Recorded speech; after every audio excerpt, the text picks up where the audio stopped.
If you meet me at the corner of Russell and Albina, just about a block from Mississippi Avenue, I'll take you to a house where they hang carpets on the wall. And if we go there on a Sunday, there's a song I'll take you through.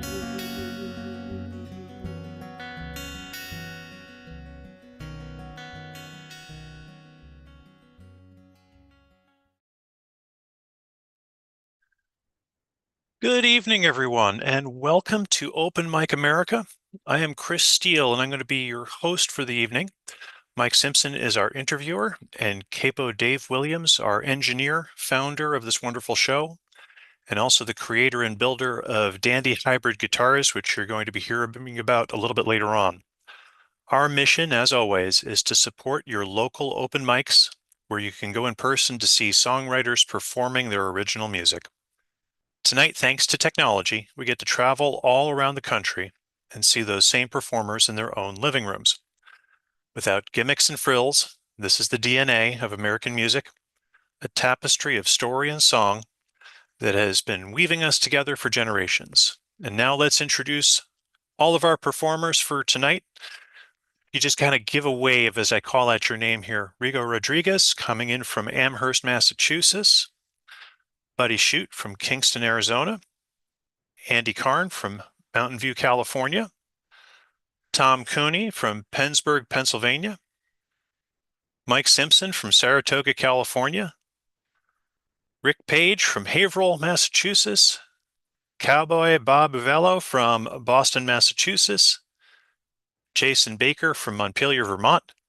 And Stuart Campbell from Vancouver, Washington. So with this kind of a full kind of agenda, let's go ahead and get right into it. Our first guest today is Rigo Rodriguez from, let me get that back, Amherst, Massachusetts. And he is very commonly seen at the following open mics at Luthier's Co-op, Workshop 13, and the Petersham Jam. Rigo, over to you, sir.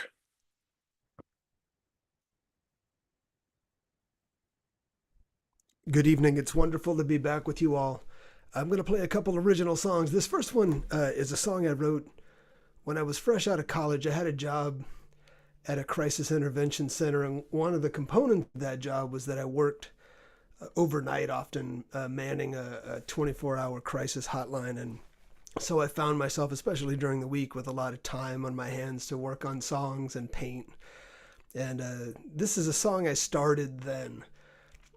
Like I said, about 25 years ago. I played it for the first time at this coffee shop that no longer exists. It was called the Coffee House it was in Arlington, Texas. And it went over really well. A couple people came up to ask me about the song during a break, and because I didn't play very many originals. The owner of the coffee shop wanted mostly covers, so I'd play like one original an hour, usually right before a break. And somebody came up and said, "Oh, that's such a beautiful love song. Is it for your girlfriend?" And I didn't have the heart to tell her that in fact the song is something I wrote for how I feel about music. I just said, yeah, it was for my girlfriend. But I'm telling you all, this is a song I wrote back then when I was thinking about what music meant to me as a misfit in Texas. I picked it up about 20 years later, so 5 years ago, and finally finished it. I tend to do that with songs. I end up working on them for a long time until I feel I've finally gotten it right. And I think I'm there now. The canyon that we all have inside, where dreams live and die, I patched it up with a mask. I'd gaze away so no one would ask, is something wrong? Is something wrong? Just quiet desperation. Through a window I'm looking down, past the clouds at my hometown, and that's as close as I ever get. I had to leave, still I can't forget, but I can write a song.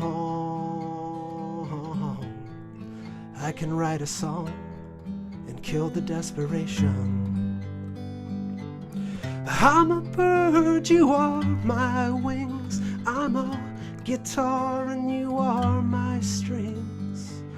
With your hand in mine, I find the strength for another try, and you bridge the gulf between who I am and who I wanna be. In the face of my canyon of desperation, you're the cure for the curse, for the pain of my worst days. And there's music in taking chances, like the shy kid who dances to live life like a broken clock, with no bells and no tick-tock. Inertia is death, apathy is death, and quiet desperation. And my old ghosts may never disappear, but bathed in your light, they can't get near. You're a wellspring, you fuel my flame. You give meaning to what might just be a game. You give meaning to my last breath, to life and death. You kill the desperation. I'm a bird, you are my wings. I'm a guitar and you are my strings.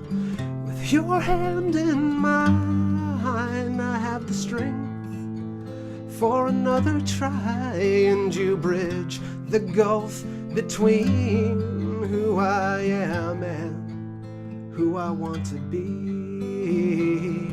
And in the face of my canyon of desperation, you're the cure for the curse.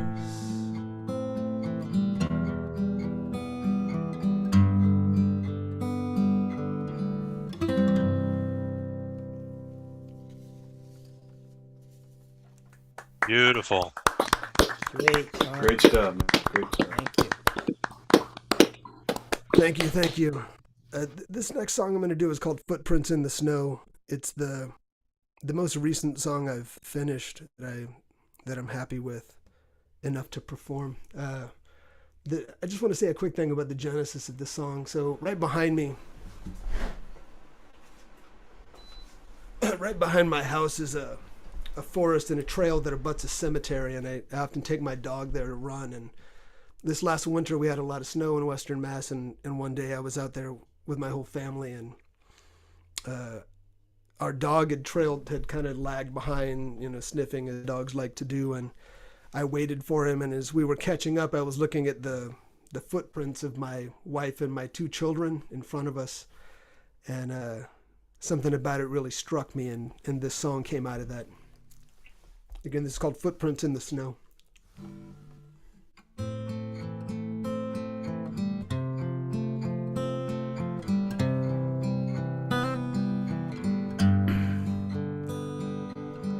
Under the ancient tree I asked you, and I held my breath until you said yes.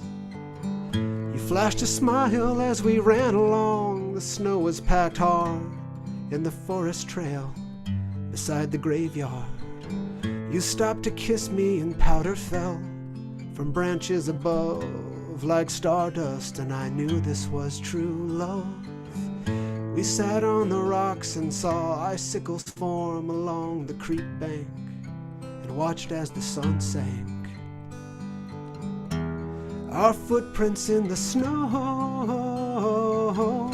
I knew I'd be yours forevermore. The greatest feeling I've ever felt, but I know one day time will melt our footprints in the snow.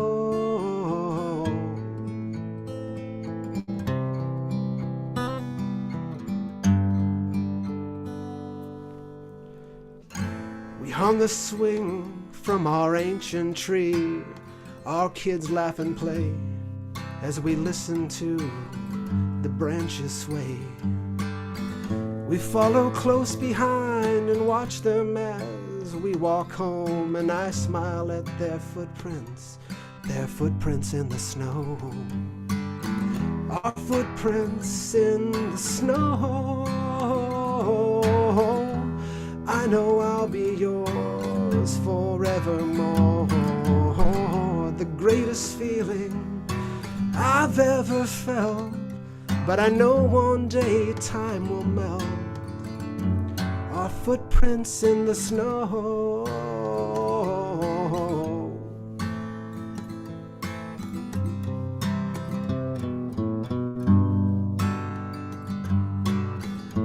I go back to see our last footprints in the snow. I hold your ring and I'll watch as they melt in spring. Under the ancient tree, I listen to the creek. I think about my greatest choice and hope you still hear my voice. Our footprints in the snow. I know I'd be yours forevermore. The greatest feeling that I've ever felt, but I always knew time would melt our footprints in the snow.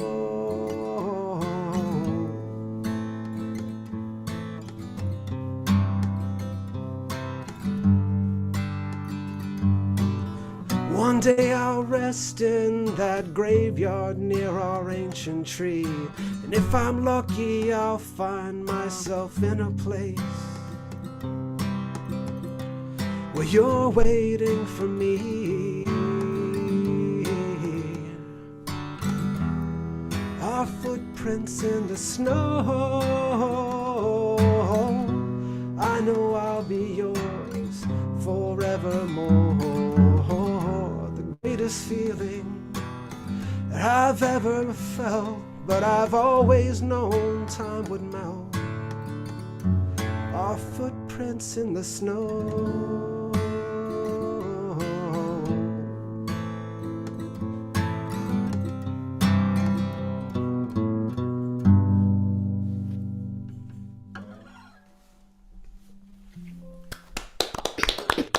That was just brilliant, Rigo. Absolutely beautiful. Thank you very much for that. I'm going to hand you over to Mike Simpson, who's going to ask you a little bit about where those tunes come from. You are correct. I am going to ask him about that. Rigo Rodriguez. Been several times now we've done this dance, this interview dance. I always look forward to it, Mike. Yeah. Well, tonight I had already predetermined that for you I was going to go a little more steady course in terms of the music and the writing of the music. I sometimes talk about your background and which is some amazing stuff. It's worth looking at rigoartist.com. He has an interesting website there. The first song, Music and Misfits. Is that still something, that notion of being a misfit in some ways, and the music having some kind of a collaborative force with the being of a misfit, is that still a driving thing for you? 100%. 100%, yeah. Okay. Easy question. Next one. Yeah. Next one. Who I am and who I want to be. Okay. Yeah. You're talking about the music being kind of a conveyor of that potential. What work do you do? And I'm talking partially about your craft as a songwriter here. How do you realize that potential in the music? Oh, I think it's always just an effort. I don't know that I do realize it. I think I have, when I look back at stuff that I feel like is well done, whether it's music or a story I've written or a piece of visual art, I always feel like preparation met opportunity, and they came together in such a way that something good came out. But I don't ever feel like, basically I do art full time, and so I'm not gonna present a false modesty about my sense of my ability to create. I'm very confident in that. But whether the things that come out will stand the test of time, or are things that even just I will feel like captured what I wanted to capture about this time that I get to have on Earth, I have very little confidence in that. And frankly, I'm of the school that I just produce as much as I can that I feel like is driven by something that matters a lot to me, and then see how the chips fall. I've been doing this a long time too, and I still don't feel like I have a sense of when it all comes together, when it doesn't. So for me, it's just about trying. And like I keep little notes up, like I've got one here that I put up recently, that says the important things: number 1, be a great parent and spouse, and 2, strive to create great art. Say no to anything that doesn't further those 2 things. So I do stuff like that too, like just to try to bridge that gap between who I am and who I want to be. And I think the best we can do is to constantly try. Did that Well, answer? since you're a visual artist and you think like that, have you thought about a career in motivational posters? Anyway, you gave me the segue I was hoping for from the second question to the first question about the second song. I'm aware of this phenomena that you're talking about, that you're out there, you see something happens. How do you stay? I mean, you talked about the preparation meeting the moment, right? How do you stay open and alert to the inspirations? I mean, honestly, these days it's easy because I have kids and I just try to emulate them all the time. No joke. I mean, when I say that to people, like young artists I talk to who ask me, like, how can I put myself in a position and not have a crappy industry job and just do the stuff that I want to do? I think, again, that's luck too, but for me, it's all about trying to act like a kid and treat the world as fresh as I can. And so I'm always just watching my kids and trying to emulate their joy and enthusiasm about the things that grown-ups take for granted. That's, for me, that's what it's all about, is just let the world always be a new place to you, Ursula K. Le Guin. And to be zesty. That comes from Bertrand Russell, the British philosopher. Just there's something about every day, instead of like I have to, thinking about I get things in terms of I get to. I'll tell you a really short, quick story that encapsulates this for me. One day I was taking my kid to the zoo, my first kid, and I don't really like the zoo, and he wanted to go, and there was a part of me in my mind that was feeling a little grumpy about going to the zoo. And then, that part of my brain that does often manage to bridge the gap between who I am and who I want to be said, "Hey, dumbass, wake up. This is not about you and the zoo. This is about you getting to experience something special with your kid. Focus on that." And if you can manage to do that all the time, then I think, you're in a good spot, a good space, mind space for creating art. At least that's what I think. Well, Rigo, I like interviewing you because you always answer my questions. Very nice. I have another, but we're running long today, so I'm not going to ask you how you move from the image to the words. I'll try to remember to ask you that next time I see you here on Open Mic America, which I hope will not be too long. All right, I'm going to hand you back to our host here.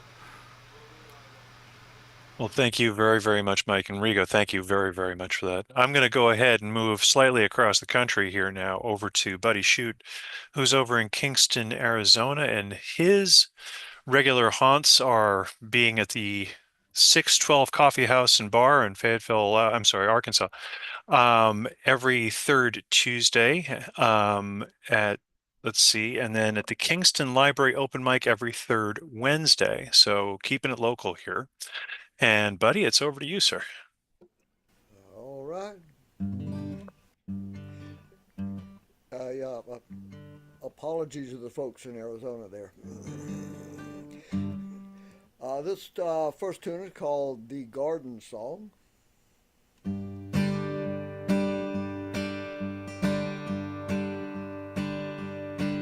She wrote me a letter. She said, "Here things are so much better."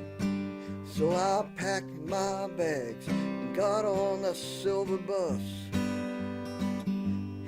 Went to where the bright lights of the city make the streets look so pretty. Something's telling me this is not for us. So darling, why don't we take each other and leave all this confusion behind? Time's a wasting, here's my plan.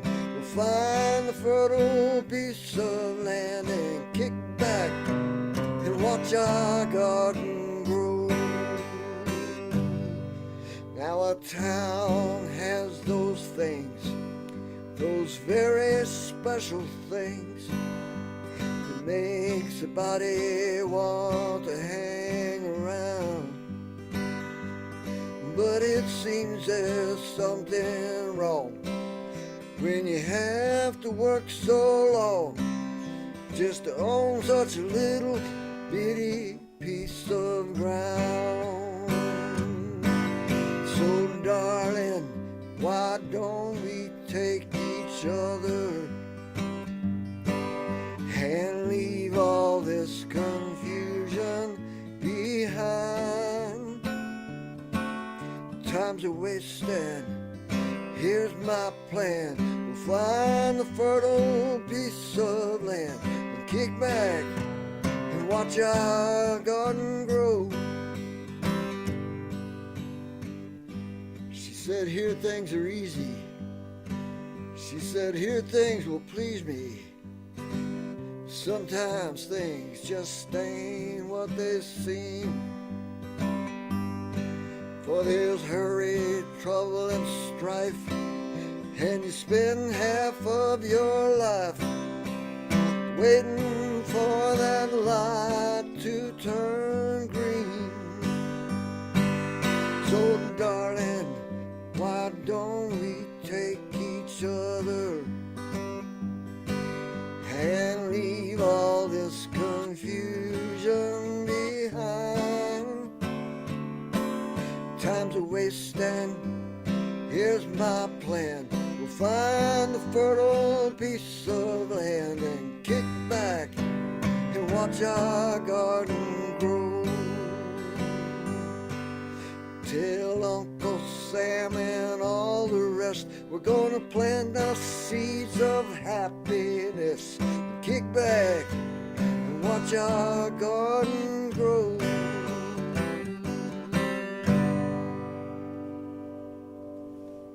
Yeah. Beautiful, buddy.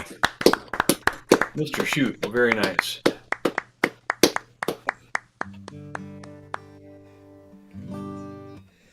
Okay, the next tune here, this is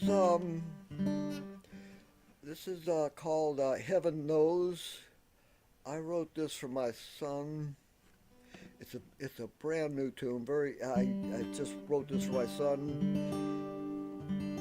And I think most people that write songs for their children do it when they're first born or when they're a couple of years old. I'm kind of slow, so heaven knows.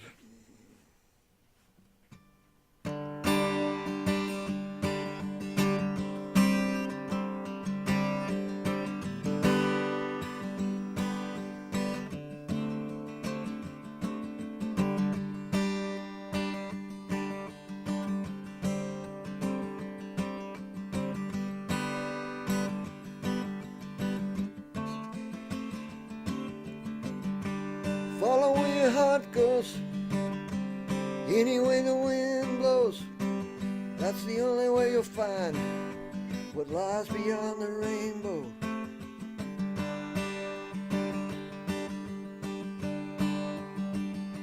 It's a new song.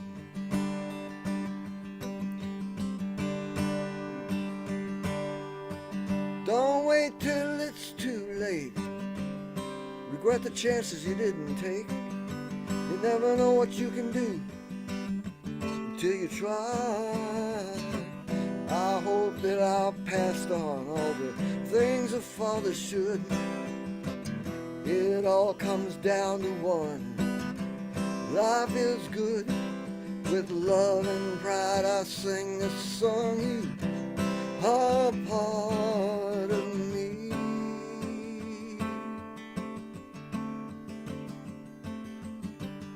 To find out what life means, you got to follow your dreams. Where will that journey lead? Heaven knows.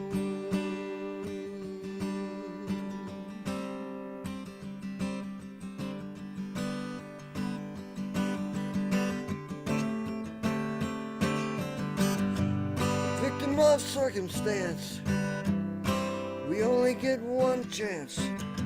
Enjoy it while you can. You live and then you die. There's good and bad everywhere. I'm thankful that you care.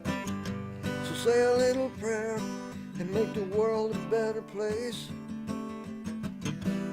Here's my chance to say how much you mean to me. You are the lighthouse, I am a ship at sea. It's taken a long time to get here, but it sure went by so fast.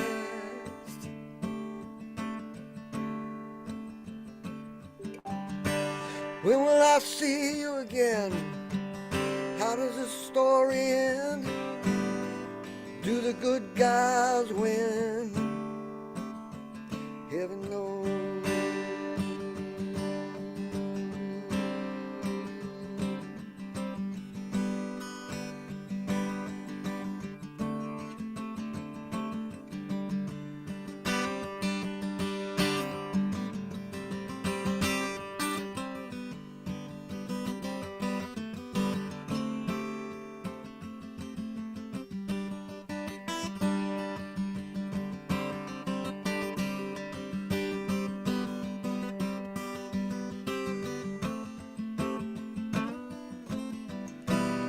I thought I'd mention one thing I have learned.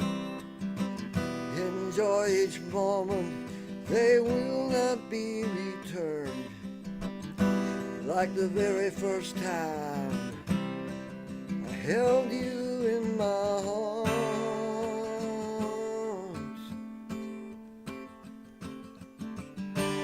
Where did the time go?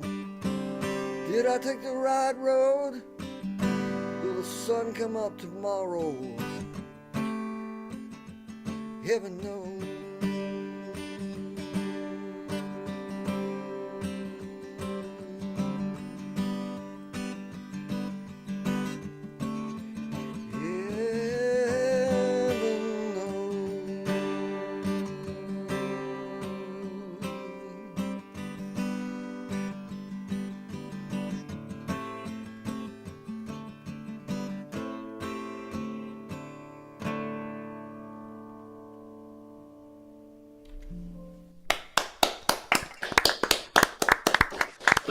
Buddy, that was just beautiful.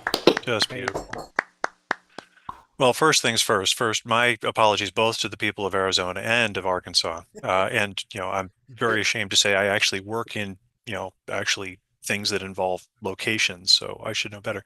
I'm going to go ahead and hand you over to Mike to, first of all, save me for further embarrassment, and secondly, to get actually at the story behind the music. Mike? I think you're okay on the embarrassment end of things there. Buddy seems a forgiving sort. All right. Up until Bill Clinton became president, nobody knew where Arkansas was. Hey now, some of us might have relatives in Arkansas. You never know. All right, buddy, shoot.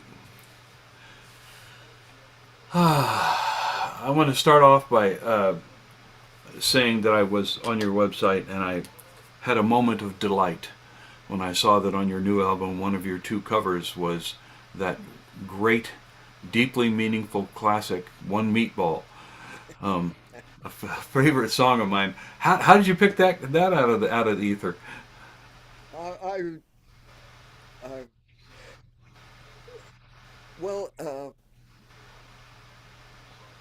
lived in New Orleans for a while, and that was I keep backing up. The song originally was written as one fish roll in like the late 1800s, and it evolved into, I think it was Josh White that did the brought it back into uh, Yeah, in 1944. Yeah.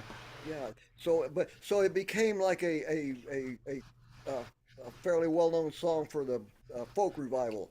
And when I was in New Orleans, all the fraternities sang that, and I refused to do it. So, but it's like the best song ever written, you know. So that's I just started doing it, and I got I was playing a place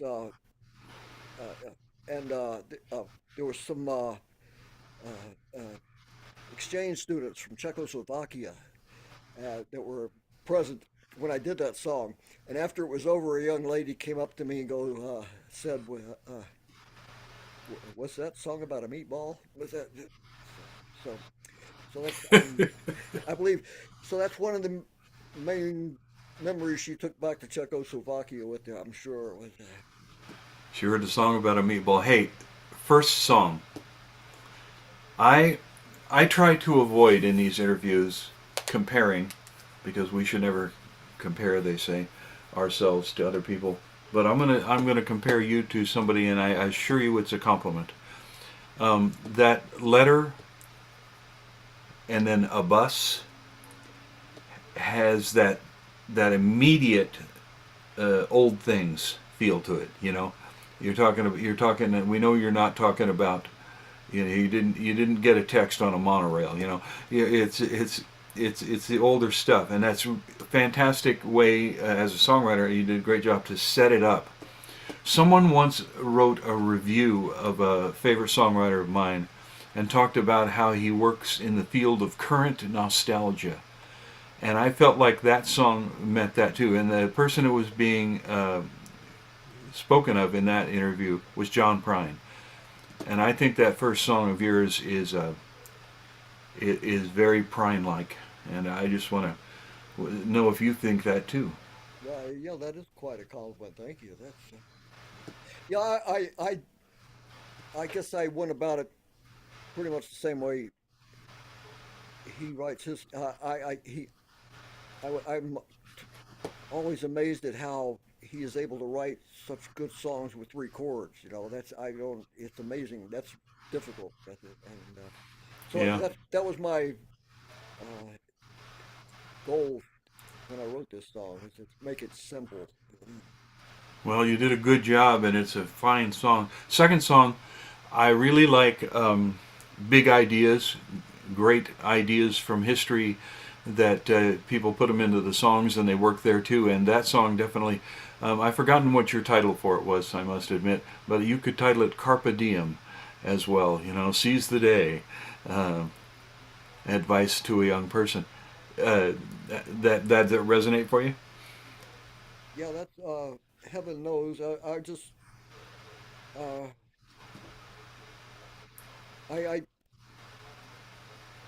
my son, his birthday is 2 days after Christmas, so when I send him a Christmas present, I usually forget about to send a birthday present. So he said, "Well, write a song for me." So that's where that came from. All right. Yeah, and that line about the good guys in there was great. It's a good song. Anyway, again, I have to say to people, hypertext protocol dot dot slash buddyshoot.com, a very nice website that he has there. And Buddy, I hope we'll bump into each other again soon. And yeah, thank you very much for your songs. Very nice stuff. All right, Chris, Thank you you're very much. on. Well, thank you very much, Mike. And Buddy, thank you very much again. I just got a kick under the table here. We've got a new capability here and a new little tradition that we've been doing at Open Mic America, where in fact the performers can invite some guests to actually join us here within the actual YouTube, where we actually get to see each other in a gallery in between views. And we've got Dave Irwin, who has actually joined us within the audience here. Dave has played on the show before, so he's well known to some of us here, and it's good to see you, sir. So I'm going to go ahead and move a little bit across the country here again, back over to California. Our next performer is Andy Karn, who is coming in from Mountain View, California. And Andy plays at the open mic at the First Unitarian Church in San Jose, where I believe one of our other players also plays at. We'll talk about that later, on the second Saturdays of the month. So Andy, over to you, sir. Hi, it's actually Connecticut. No, it's California. Don't do that. So, all right. I wrote this first song during the last big set of protests, which is about, what was that, about 5 years ago or so. I have to have a disclaimer for this. It's written as told to me by somebody else, and neither Open Mic America nor I nor anyone you know agree with the opinions expressed in this song. They should not be taken as anything I think, it's it's kind of a work of satire, which is always an uphill battle. But anyway, it's called No Lives Matter.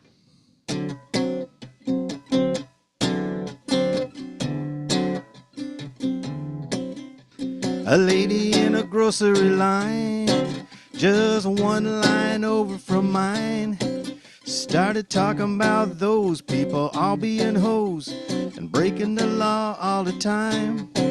Go on and shoot what the heck, or just kneel on their neck, she said, one more death will be fine. It's not so much that all lives matter, but that no lives matter but mine.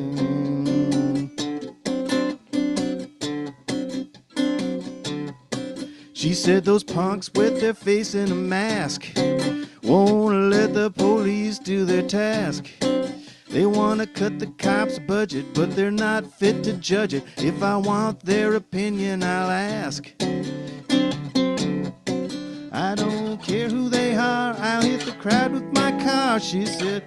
They told me to do it online. It's not so much that all lives matter, but that no lives matter but mine.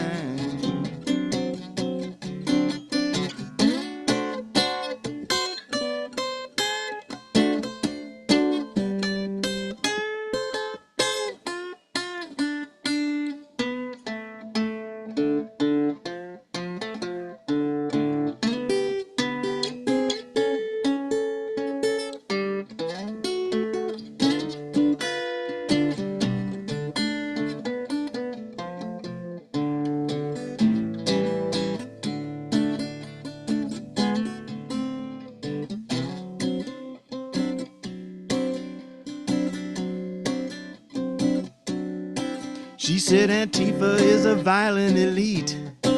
They're a menace to a cop on the beat. Deadbeats and debtors talking back to their betters, and they're blocking my way down the street. If some lefty gets iced, kill a commie for Christ, she said. It's not my redneck on the line. It's not so much that all lives matter, but that no lives matter but mine. No lives matter but mine. Just mine.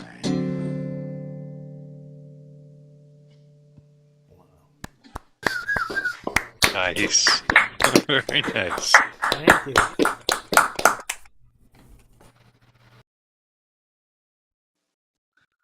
Okay, well, thanks. I got another one that I wrote a lot more recently. This one's a little more personal. It's called Leaving Wisconsin.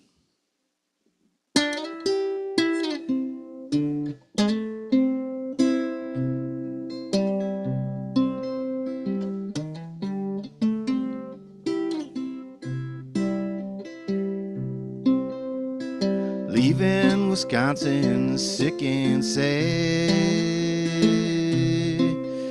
This has been the worst trip I've ever had. Skeeters trying to get me west nine. Angry rednecks, mile after mile. Sugar kids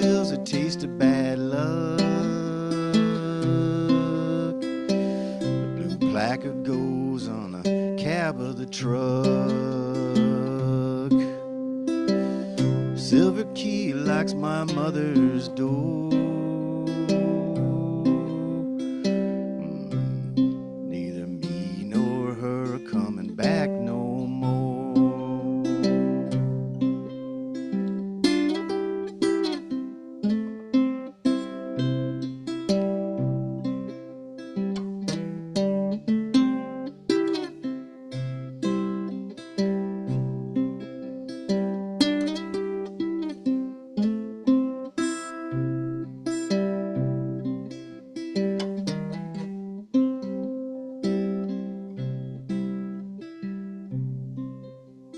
Shiny silver key locks my mother's front door.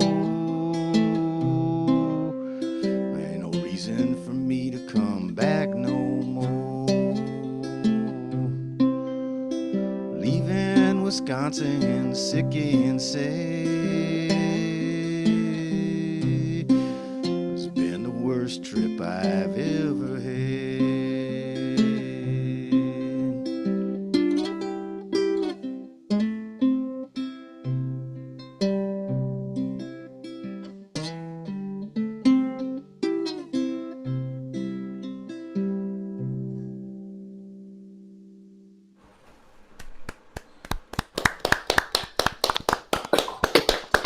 Andy, that was just beautiful. Great guitar work, man.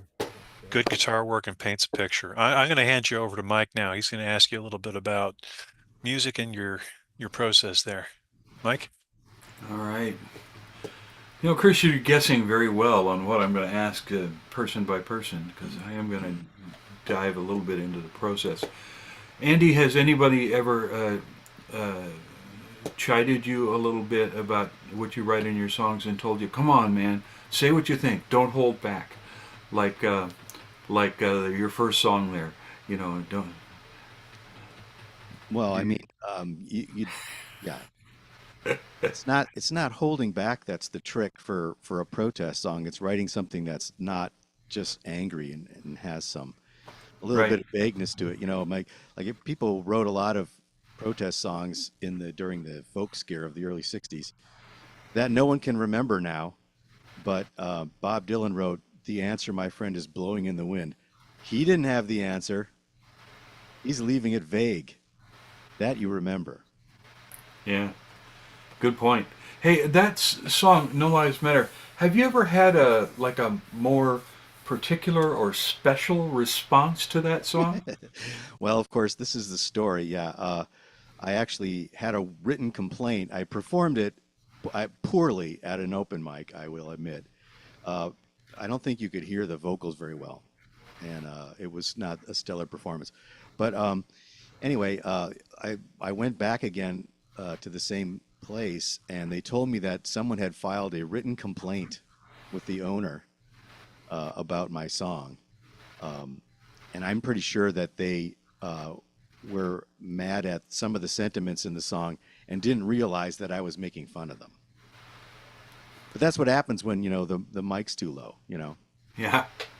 Yeah, they thought those were your views, and you were And and they resented a lot of things. And if that had been true, they were probably right to resent them.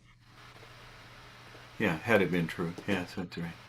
All right. So leaving Wisconsin, that is what the ancient Greeks would have called an epitaphius logos. It's where we get the term epitaph from, a funerary song, right? I'm correct in thinking that's the associated event. Yeah, there's a lot of death in blues songs. Real Yeah. blues songs, anyway. Yeah. Yeah, that's true. So was that song harder to write than other songs you've written? I would say, well, getting the words right took a little bit of polishing, but it was extremely easy to write. I mean, I played that lick you heard, and then it was like, oh, well, that's the song right there. Yeah. All right. I mean, it may not have been exactly what I had set out to do, but it's like, well, this needs to come out. And I had a very negative experience, and you know, felt bad about it, and that's what the Yeah. blues are made out of.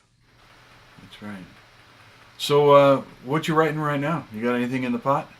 I got a lot of stuff. Yeah. Yeah. What all am I working on? My problem is just getting some time to work on things. I'm booked up, and I don't get a lot of time to write. But when I think of things, I write them down. And so, what do I have? I was thinking of writing a song about El Salvador. Oh well, I did write a song recently about that one is really more of just a real angry protest song. Yeah, it's funny when you were saying that. I went right to that song. Yeah, it's called "We See What You Do," and you can kind of use your imagination what that's about.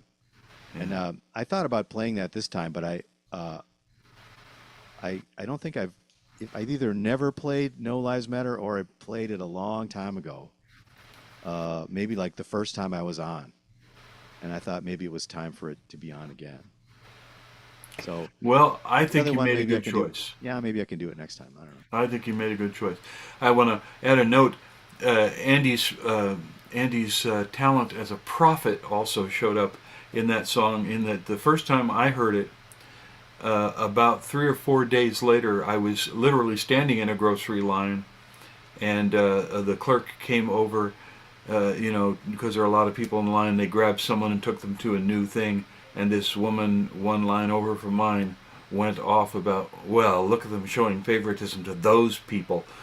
And it was, shall we say, readily evident what they were referring to. I thought, oh my God, Andy's a prophet. No, not so much. Not so much. Well, on that one you were. All right, man. Okay. I should also, for full disclosure, obviously I know Andy. And we play together, and so I'm always glad when he's here because he's an easy interview. Okay, before we leave, I would like to mention that I will be playing at the Palo Alto Arts Festival, August 23rd in Palo Alto, California. First thing in the morning, 10:30 in the morning. Saturday the 23rd. It's Palo Alto Festival of the Arts is what it's called. It's the all-important lead-off spot. That's right. Got to hear that music in the morning. Yeah, he's the opening pitcher. Yeah. All right. Yes, I'm glad you mentioned that. I forgot to. Okay, next up, our host, Chris Steele. Well, thank you very much, Mike. And thank you for all of that. We're actually going to be coming back east here. Tom Cooney is going to be joining us from Pennsburg, Pennsylvania. And Tom has been a longtime participant with the Philadelphia Folk Song Society and the Philadelphia Area Songwriters Alliance and their monthly virtual open mic, of which he has been a co-host for several years. So, Tom, please take it away. Thanks very much, Chris. Good to see everybody again. It's always great to be back on Open Mic America. I'm going to open up with a tune from my most recent album, and it's called Empty Pages. And I'd like to give a shout out to someone listening on YouTube, the great keyboard player who played on it, Gene Galligan. Please look him up, a wonderful musician.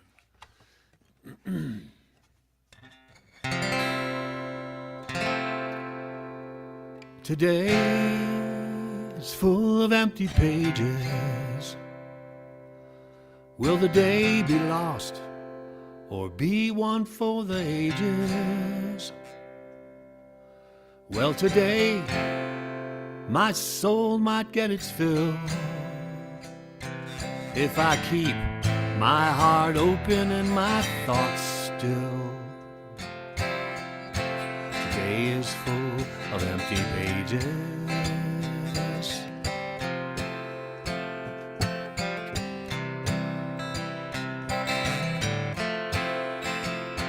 Well, today is full of hope and fear for the things in my life that I hold dear. I might defeat the anger, always crying out for more, if I starve that wolf howling at my door. Today is full of hope and fear. Well, I see that you are tired like me, stunned, infuriated, living in these surreal tragedies. But we can beat the hate, the lies, the greed, if we stand together. Love might be our destiny.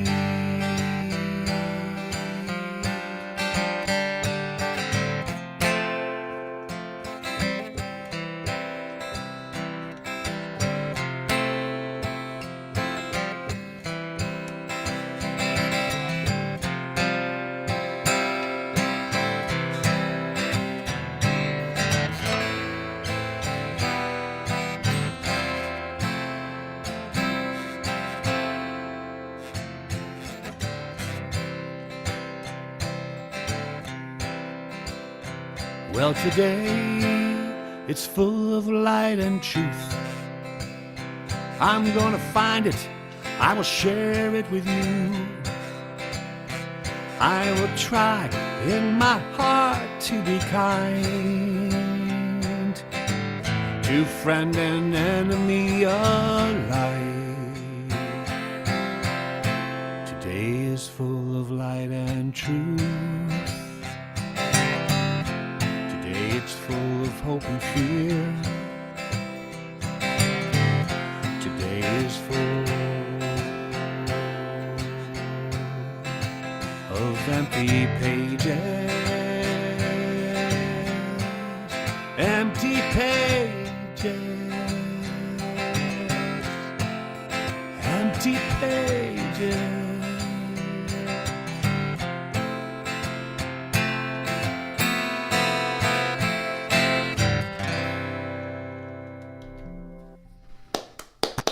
Nice. Really, really nice job. Good. Thank you Good. kindly. It's a great song about try to remember each day to make the best of it and to remember to overcome all the craziness by sticking together. That's the only way we're going to do it this time. So the next song I'm going to play is, by the way, that was from my second album called "I'm With You." Let's look me up on TomCooneyMusic.com. That'll point you to where all my music is on Bandcamp, etc. This song is from my first album, and it's the first song on the first album. And it's called "Coming Your Way." And it's about where change might be hiding and where it might show its face and what might that trigger.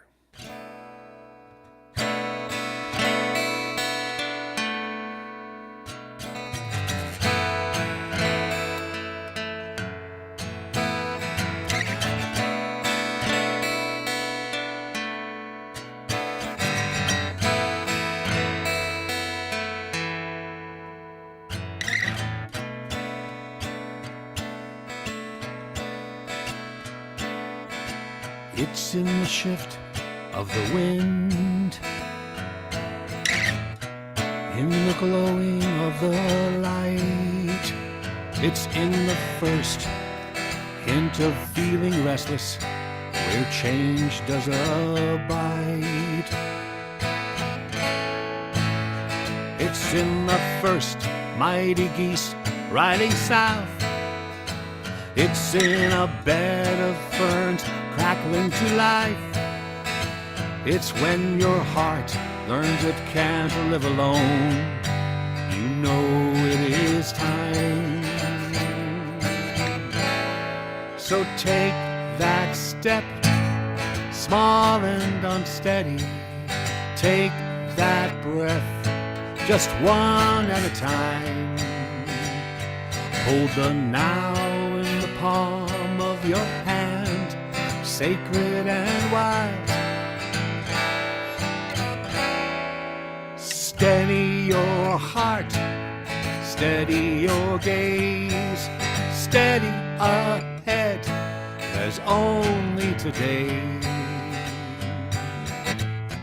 Time and love, the great healers, are coming your way.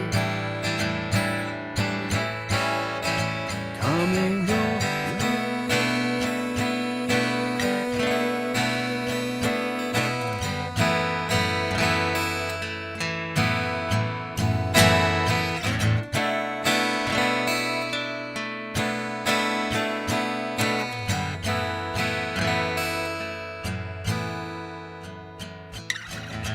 This is the day you will find what was stolen, the day you reclaim your role. It's the day the ice breaks on the great river. Soon love will flow. So take that step, small and unsteady. Take that breath, just one at a time, and hold the now in the palm of your hand. It's sacred and wild. And steady your heart, steady your gaze, steady ahead. There's only today. Time and love, the great healers, are coming your way. Coming your way.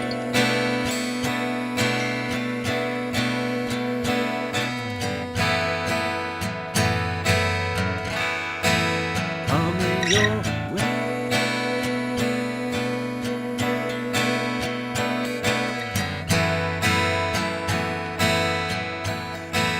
Coming your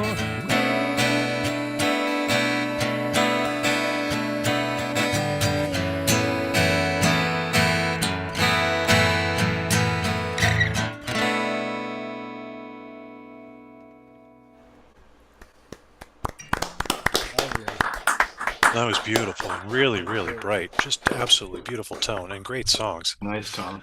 Thank you kindly. So, Thank Tom, I'm going to hand you over to Mike here. I'm going to talk a little bit here, and then I've got a stall for Mike. But go for it. Okay. Here I am.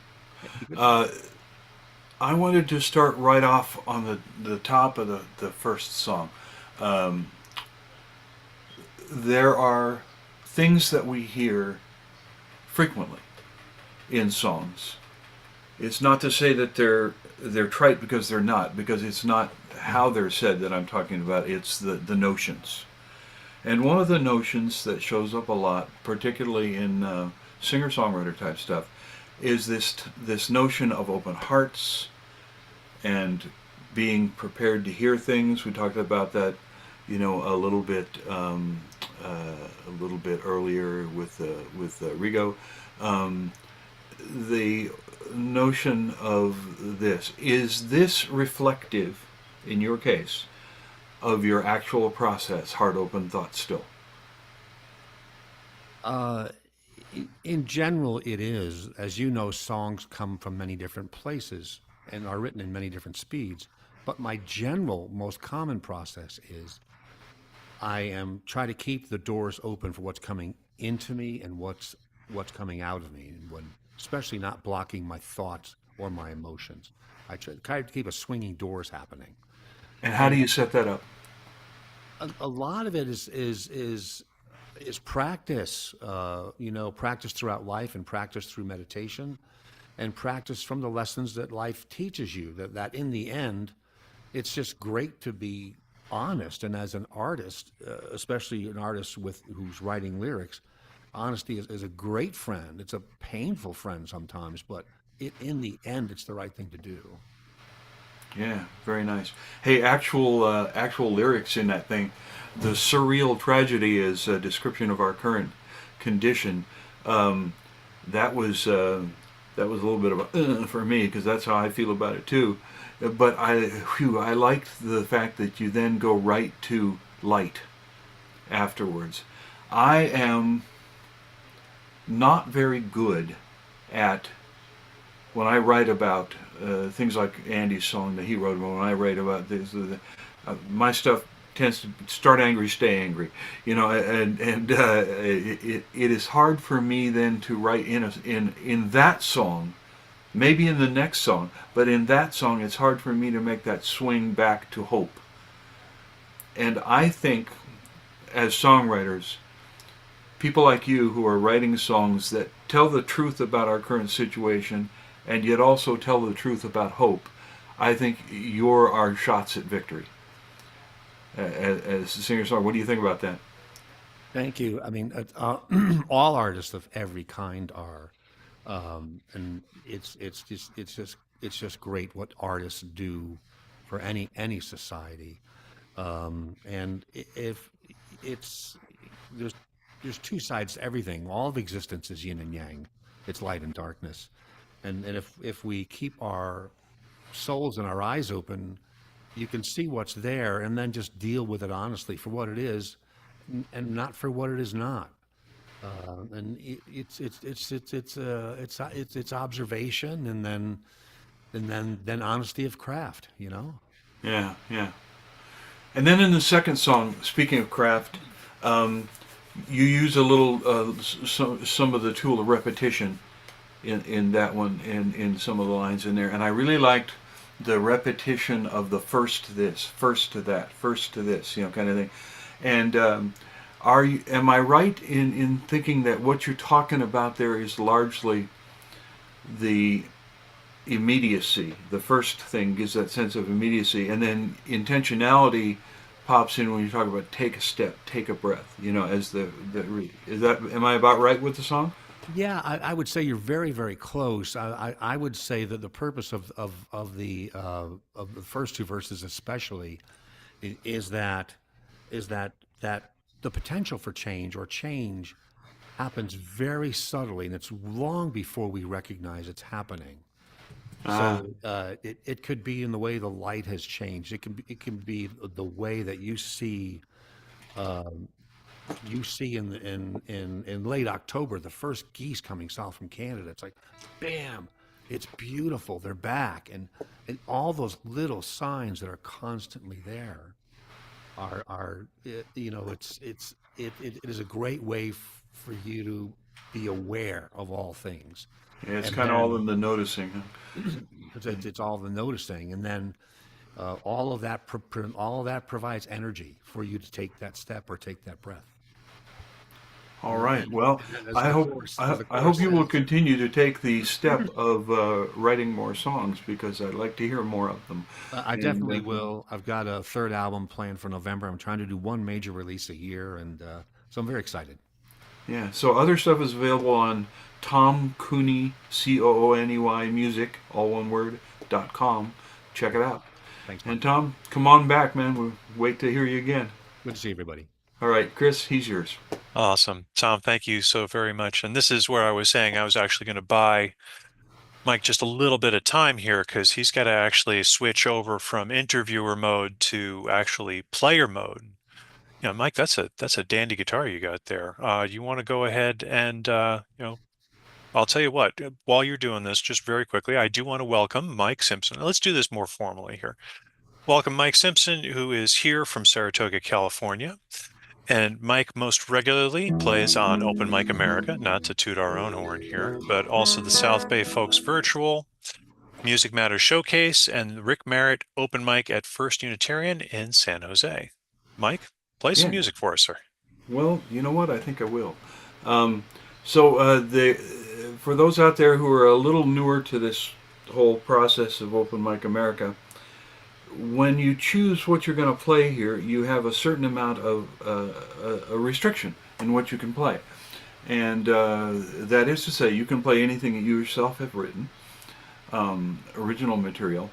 But if you're going to cover something, it has to be outside of what the law has established as, within what the law has established as freely accessible to people. So stuff from before 1925.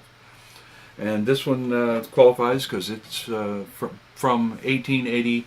It's possible there may be some more modern stuff, but that would be written by me. So here we go.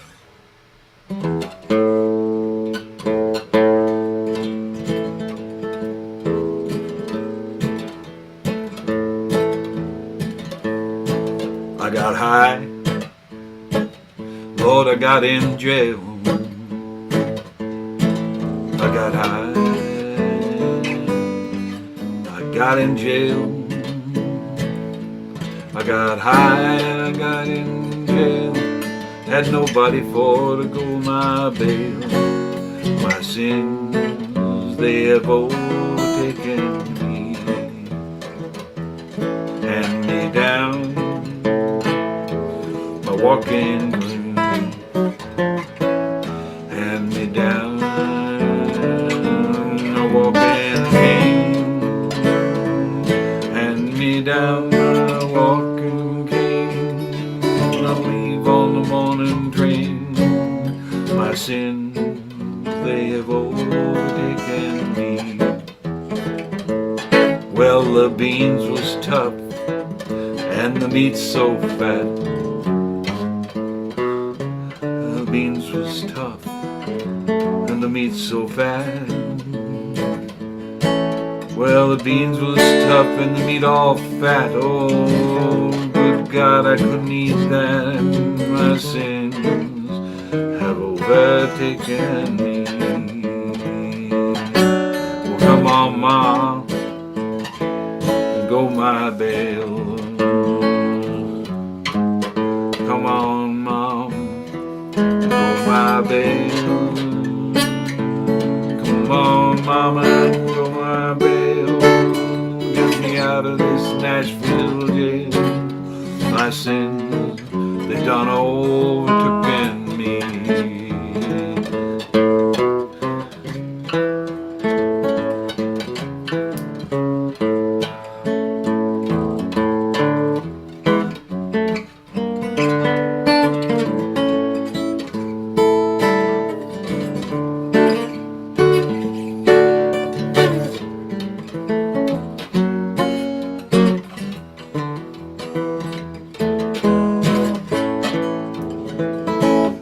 If I die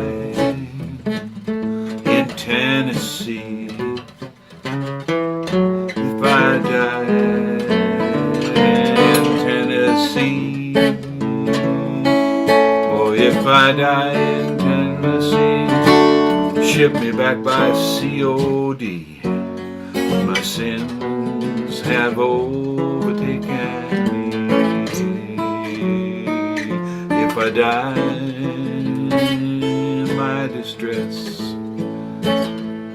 boy, if I die in my distress, Lord, if I die in my distress, send my ashes back by Pony Express. My sins have overtaken me. So hand me down, oh, my bottle of corn. Hand me down my bottle of corn. Hand me down my bottle of corn. Gonna get drunk as sure as you're born. My sins have overtaken me. Little note here. Learned this song from a lady named Colleen. Fine player, fine picker, fine singer, knew all the old songs. So this one I always have to send it out to her.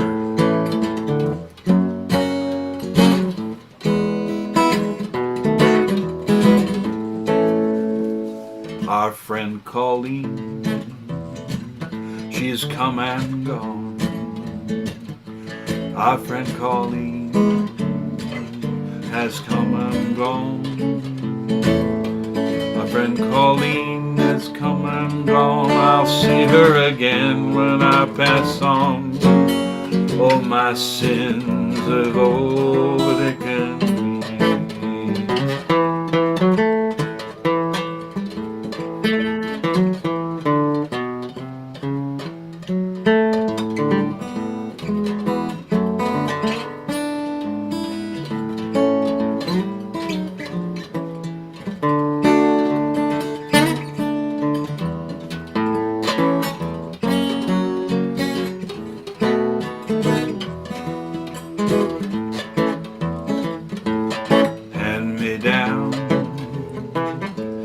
Walking cane, hand me down my walking cane. Oh, hand me down my walking cane. I'm gonna leave on the morning train. My sins have overtaken me. My sins have overtaken me.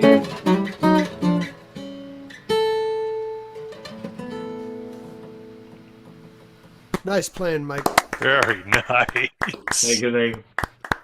Cool song. All right, now this one, well, let's let it speak for itself.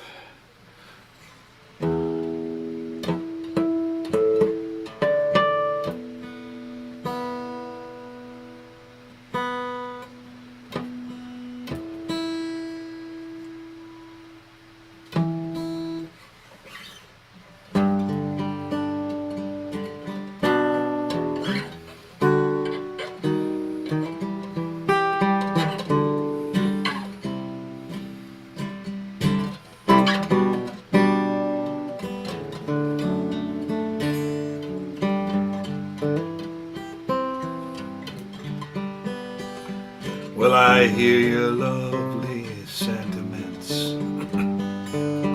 so beautifully rhymed and so well meant, with a melody so sweet and strong. But can you live up to your love song?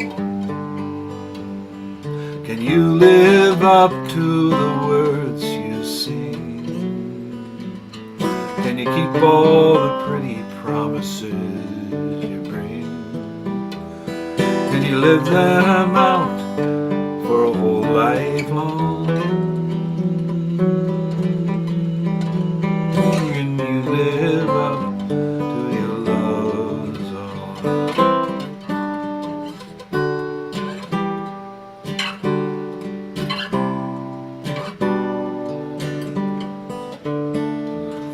Everybody likes to hear of a love for all time, outlasting every mountain in a joy sublime. Happiness when nothing goes wrong. But can you live up to your love song? Try as we might, the world steps in. Everybody slips, everybody sins. We hope to keep love perfect all along.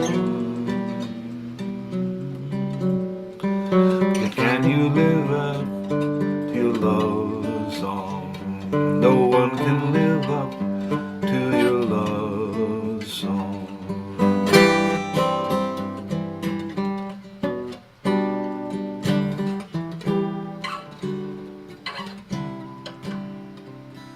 With all this said, it's still worth a try.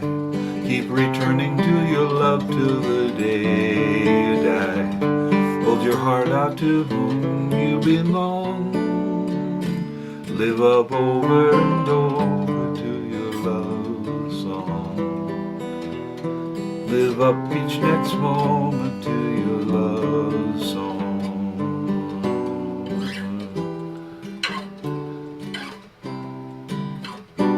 Live up each next moment to your love song.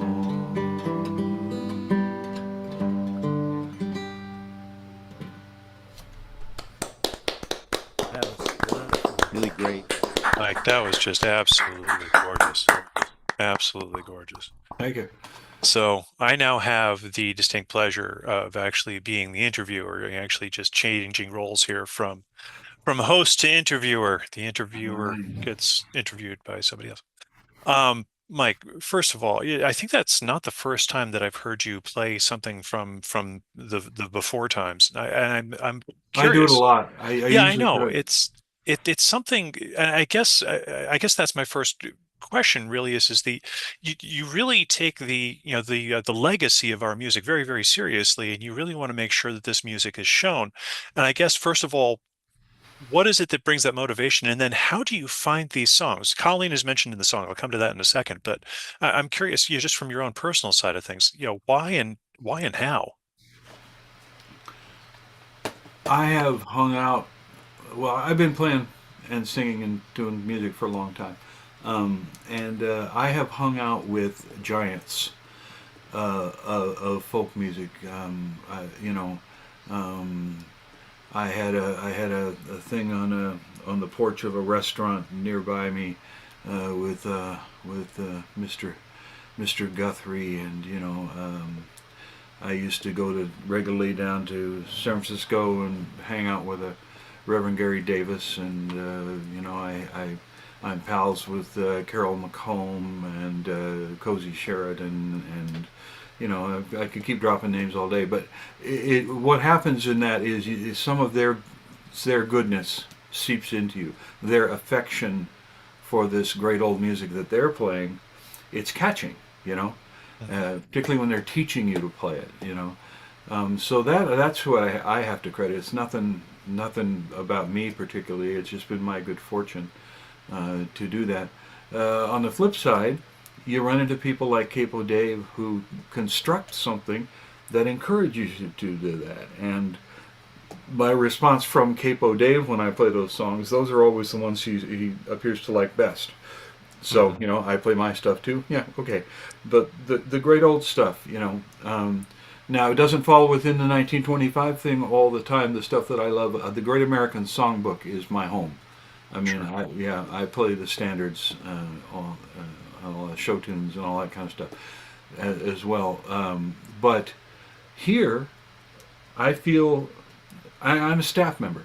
I do interviewing. I've been a staff member since I think since the very beginning, pretty much.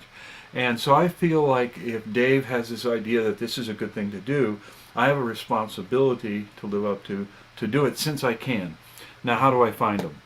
I start every week on a Monday. I go into a new search variation of songs written before 1925. Songs written before 1925 about love. Songs written about race. Songs written about. I constantly do searches, and then when I come into a name of someone who's alive today, then I'll contact them and say, "What do you think? What do you think a chubby old guy like me should play? On this kind of thing?" And I sometimes am told there are things that I probably shouldn't play. And then sometimes you hear things in the song that meet your life. I am now, I don't have to hand me down because it keeps it right here. So I have to have that. And so that song appealed to me. That kind of cupidity, I guess, happens too. I hope that answers your question. It does. And actually, Mike, that leads me very nicely into your second song, which is, just beautiful, beautiful storytelling. And I think that there's some real emotion that most of us can feel in that, and that wanting to be able to live up to that first blush and the kind of promises that we make out of that first affection. And I'm wondering, just everything that you did with that, both lyrically and then also musically, there's so much in terms of like suspended chords and just longing and wanting to honor that promise that come up in that song. How conscious were you of what you were writing as you were doing it? 105%. My wife inspired that. We were listening to, I don't know if she was listening to me do it or somebody else was doing the one that says, the Rockies may tumble, Gibraltar may crumble, they're only made of clay, but our love is here to stay. She heard that and she kind of went, psh, like that. And I'm like, oh yeah, really? It's one of the greatest hits of all time, honey. And she said, yeah, but it's hyperbole. It's overblown. It's not. It can't be done. And right there, and then I'm off. I'm off. At that point as a songwriter. So I have to give Pat credit for that one. Hi, honey. Well, that was just absolutely beautiful. So I want to actually just, I'm going to do a little bit of a transition here just because it really was a dandy of a guitar that you were playing there. It's And true. this is a little bit of, if you could just show that just for a second, because we're going to do a little bit of our mid-show break here. And this is where the line that's in front of me is, in fact, did someone say free guitar? Everyone who is on the show, performers and volunteer hosts alike, gets a ticket in the fishbowl for the annual drawing for one of Capo Dave's Dandy hybrid guitars. Dandy is, Dave's actually showing the fishbowl right there. So what is a Dandy hybrid? It's an acoustic guitar, unique in design, that projects its distinctive sound, which you just heard Mike play, and it's really, really noticeable when you hear it. Considerably higher volume than flat top guitars, whether it's at an open mic, a circle jam, campfire, or an open boxcar on a moving train, which the cops will come after you now, I've found. A Dandy Hybrid delivers. Learn about the Dandies and hear them played on the website, dandyguitars.com. A link is going to be placed in the YouTube chat, and you'll find a link to the Dandy Hybrids at the bottom of the openmicamerica.com homepage. But I did want to give Dave a chance to talk a little bit about his craft and his art here as well.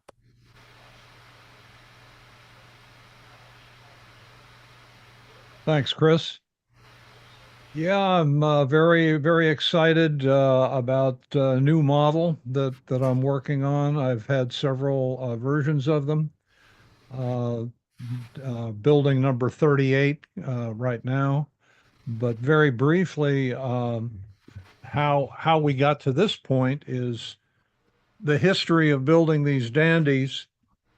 I started with a tailpiece guitar with the floating bridge, and all dandies have the high dome top 16-inch radius and a floating fingerboard. So started with the tailpiece type, changed, and these earlier guitars have a very, very sharp tone, and as I experimented with a remote bridge that's, I call it an anchor bridge. I was starting to get some overtones, and what Mike played was one of these, and started to fool with the bracing and some more work. And then we got to, if I can just do this without killing myself. This is pretty much well satisfied with this design now, moving this anchor bridge up further. And the sound that this guitar is giving is, it's got that old-timey sound. It's great for straight line solos. And as you heard Mike's guitar, it projects a lot of volume. So if you're going to a song circle someplace, this is really ideal. Or if you're somebody playing behind a lead player and you're playing those fills, these guitars really are great at that. But I have to say, I'm pretty satisfied with where the design has ended with this. And so it became time to turn to something else. And there was nothing left to do but build some guitars with a conventional bridge. But this guitar, like other dandies, still has the high dome top, which gives it a lot more juice. And the other thing is the fingerboard floats. The fingerboard does not attach to the body.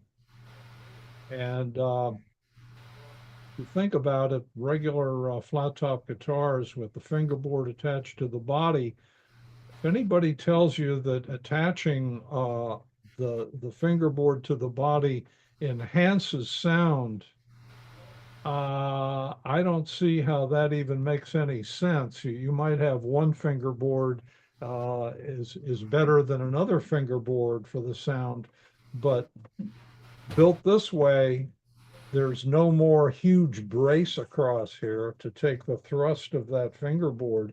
And so the body is much more free to vibrate. So I'm pretty excited about this. I've got 4 of them I've built. So this one has been together. It's in final finishing now. The finish on these guitars is all hand rubbed gun oil. So anyway, that's what's going on with the Dandy guitars, and thanks for listening.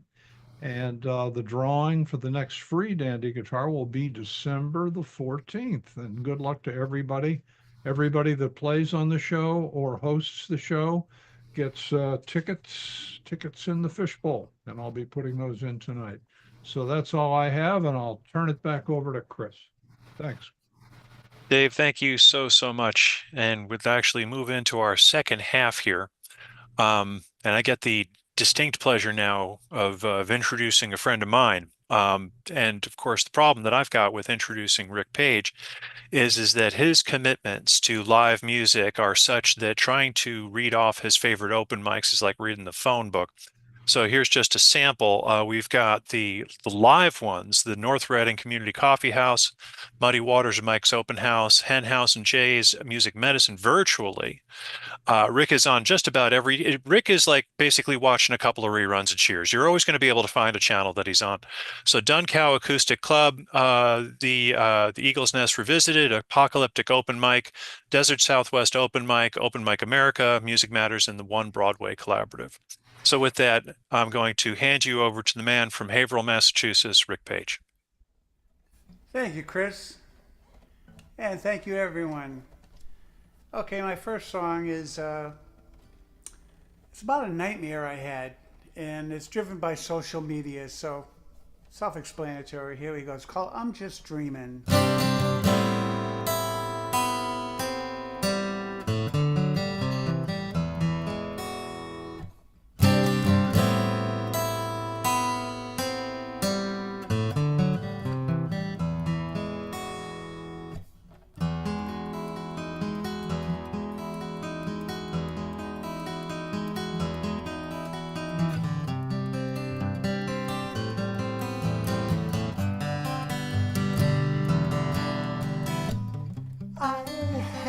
Much to say to you, it's from a dream, a nightmare. It was all so real, seemed true, and things were said unfair. Said it, you heard it, he said it, she spread it, we posted, and they shared it. I said it, you heard it, he said it, she spread it, we posted, and they shared it. Read it on the web, it must be true. Facebook, Snapchat, Instagram, X, Twitter too. Today's way of sharing news and talking about each other. Said it, you heard it, he said it, she spread it, we posted, and they shared it. Said it, you heard it, he said it, she spread it, we posted, and they shared it. Read it on the web, it must be true. Out of context, words can sway. Where's our filter on what we say?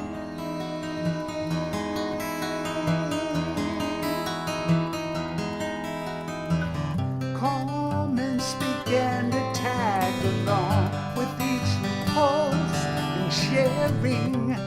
Groupthink mob mentality and hurtful words from the blurting. Said it, you heard it, he stopped it, she blocked it, unfriended me, my account. Said it, you heard it, he stopped it, she blocked it, unfriended me, my account. Read it on the web, it must be true. Out of context, words can sway. Where's our filter on what we say?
Just awesome.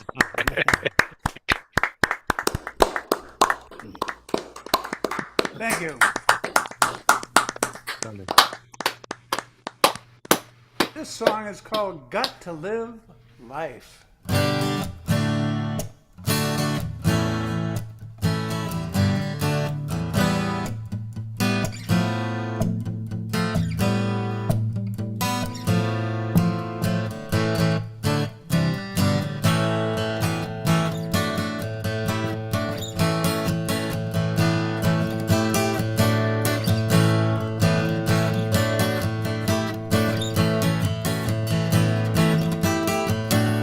Got to live life, get up and give a life. Come on, got to live a life.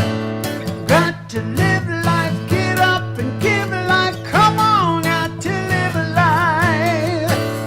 Today is a gift, tomorrow's a promise. Stop chasing seconds and live for the day. No matter how long you've been traveling in the wrong direction, always turn around, choice can be made.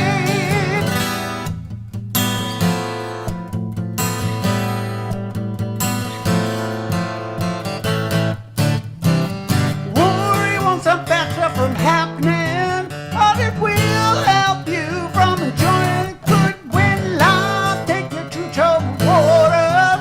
Remember you're going through it and you're not sinking. Got to live life, get up and give life. Come on, got to live a life. Got to live life, get up and give life. Come on, got to live a life. Today is a gift, tomorrow's a promise. Stop chasing seconds and live for the day. No matter how long you've been traveling in the wrong direction, always turn around and choice can be made.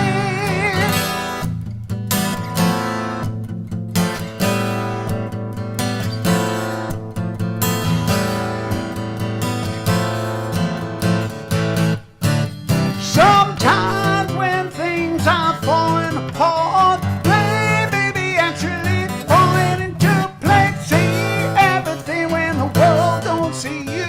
Live life to the fullest, count on which day. Got to live life, get up and give life. Come on, got to live a life. Got to live life, get up and give life. Come on, got to live a life.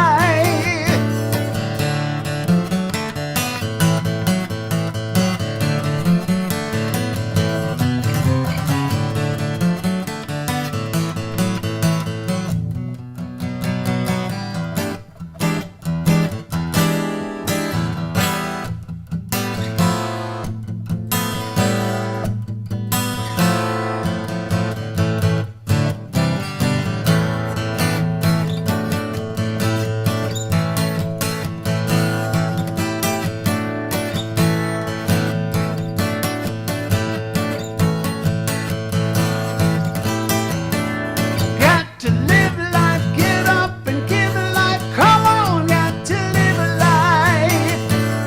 Got to live life, get up and give life. Come on, got to live a life.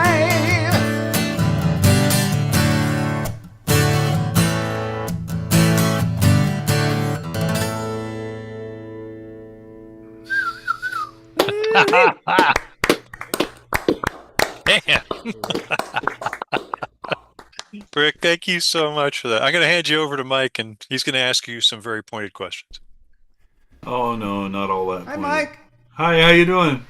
Great. It's been a while. It's been a while. Yeah. So I almost feel like I want to throw out my little list of questions and then just let you decide which ones to answer, but I'm not going to do that. One of the challenges when writing, not for oneself but for other people, is to be able to apprehend their notions of style in what they play and what they do. Look and see what kind of stuff they do. And if you're going to write for them, you have to write usually within that box to some degree. In your case, how conscious are you of the very definite style that you have when you're writing a song? Do you find, are you in fact constrained by that in any way, or is that just a native outgrowth of who Ric Page is? Probably B, but it's one of my challenges, we'll say, is pigeonholing my style because it's not any one specific thing. It's a little of this, little of that, and it's how I feel and so forth. Like, for instance, the last song is like a rocker. The other song is not, and I've written so many different types of things that it's really hard to determine what the style is. So I'll just go with the flow. How much do you lean on tunings? A lot. But neither of those Actually, two were in a tuning, No, were they? these are all in standard tuning today. I love alternative tunings. The bad thing about alternative tunings is when you're writing new songs, it's like, okay, what tune am I going to be in? And then now, do I have enough songs in that tuning for a set so I don't have to go swipping back and forth to guitars or whatever? But How many guitars do you have to have on stage? comfortably 4, but Yeah. I can probably get away with 3. Yeah. Yeah. But that is a good note for anybody looking to dive into tunings, is that you may also be diving into more than one guitar. Arpeggiation. You build a lot of your stuff on these distinctive Ric Page style arpeggios, and that's why I think of you as pigeonholable in the alt fingerstyle stack. You, Mike Hedges, a lot of those people. You do some of the slap and tap kind of stuff, and even if you're not doing it, you're still doing it because you do it in the left hand with your finger changes, your a lot of hammers and that kind of stuff. That is right there when you write the song, something you add in later. There's really no one answer to that because there are a couple of answers to that. The first one, musically, if I'm playing something, it's like, oh, I like that. What will go with that, and then I construct it from there, and then I hear the melody, and then it's like, okay, what words fit with this, and then I put it together. Or otherwise, I'll have words first, and I'll say, okay, what melody do I hear with these words, and then find out what chords go with it. So there's no right or wrong. It's a very organic the way that it kind of happens. But at the same time, it makes it difficult because once you pick up the guitar and say, this is going to be in this tuning, it's like, well, I don't know enough about this tuning, as I do maybe in Yes. standard tuning, and then it's like, okay, now I got some work to do. Yeah, that's right. So do you play covers? I do. You do, and when you're looking at a cover and you're starting to interpret it, what's the first kind of things that you start to pick at and twist in the song? Because Generally, it's vocals, so Okay. it's got to be something that's in my sweet spot, and then you And mean then from inside there- the 9 octaves that you can sing? yeah. Well, I mean, I'm not going to be singing some Barry White and stuff like that, but yeah, it has to be within my range, Right. and do I like it, and how do I feel about it, and what does it mean to me, and is there a message that still transcends it you can still do? So there's a lot of things that go along with it. But I mean, I've been playing covers for 50 years, so I know plenty of covers. Yeah, I'm hip. So I just limit it down to what are the ones that I really like. Right. And as long as you know that you have good taste, you're in a great shape. So let's take a little step back. When you're putting something together, you have to get a balance, particularly in your style. I think you have a certain amount of work you have to do to balance the amazing voice with the amazing guitar. Double amazing is not always, in the end, very amazing. If nothing is given room to be what it is, how do you make those? What drives first, and how do you make those choices? That's a tough one. It is tough, to have a range, and then it's tough to have the guitar. So because half of me is like, I'm a guitar player, and the other half is, no, I'm a singer. And we all know what the lead singer syndrome is in the guitar player, it's one of Yeah. those. So once I get over that to myself, it's like, okay, what's the middle ground, and what makes me happy? And if I'm happy, you're happy, hopefully.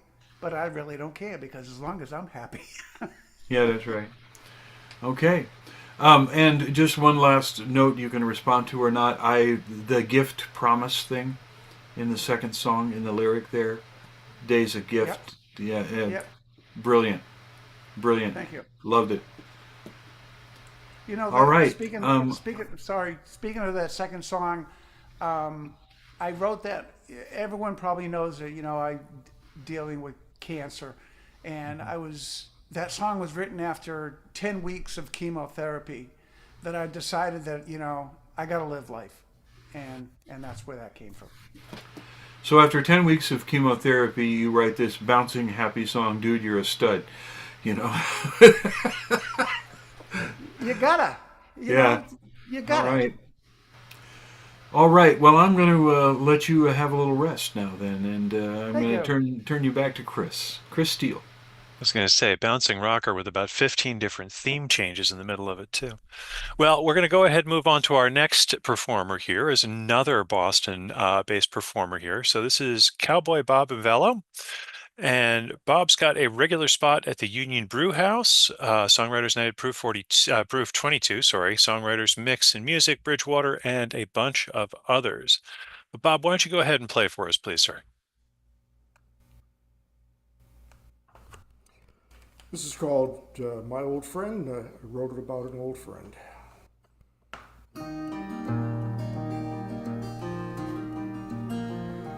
My old friend, haven't seen you in a while. Too many years, far too many miles. Must have been Montana in the year of 95. That was the last time I saw you alive.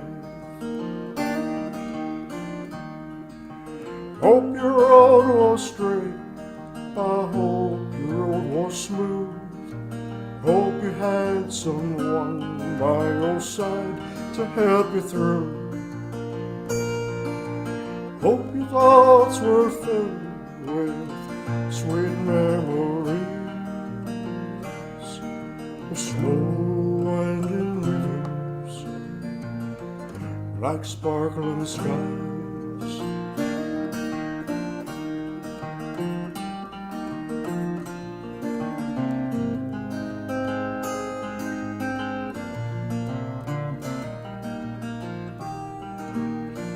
Old friend of mine, I wish we had more time. More songs to sing, soft green hills to climb. To hear your dobro cry on some old song of mine. If I was wrong, I'll see you down the line. Hope your road was straight, I hope the road was smooth.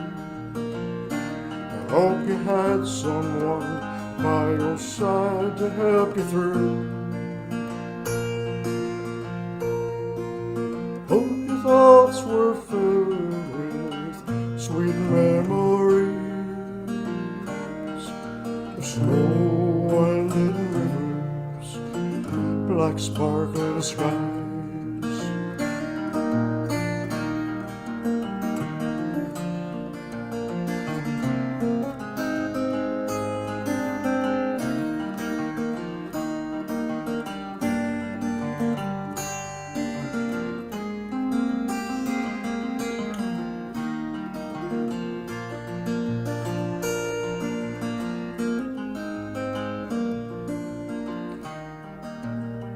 Old friend of mine, haven't seen you in a while.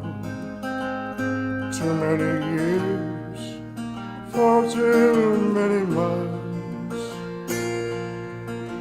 must have been Montana in the year of 95.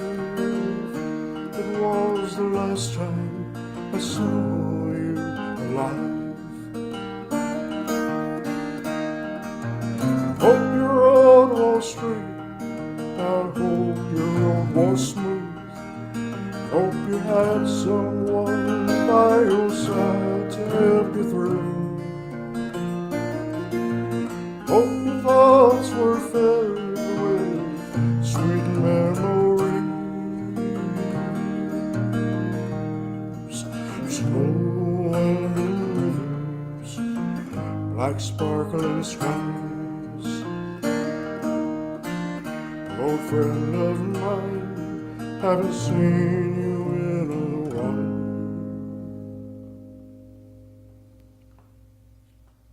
Yeah. That's the stuff. Thank you. This next song I actually wrote a little while ago. And, you know, with everything that's going on in the country, I'm really just totally beside myself. My worst fears are coming true on a daily basis, and so I've been trying to write something to address it. And man, I've never written so many bad songs in my life. I just can't wrap my arms around it in a song. It's just, there's too much. There's just too much. But then I realized I actually had written a song to address it a little while back. And this is kind of a fantasy song. It imagines all of the soldiers who are buried at Arlington coming back and taking a look at the country as it is right now and what's going on, and their impressions of that. The song is called "The Ghosts of Arlington."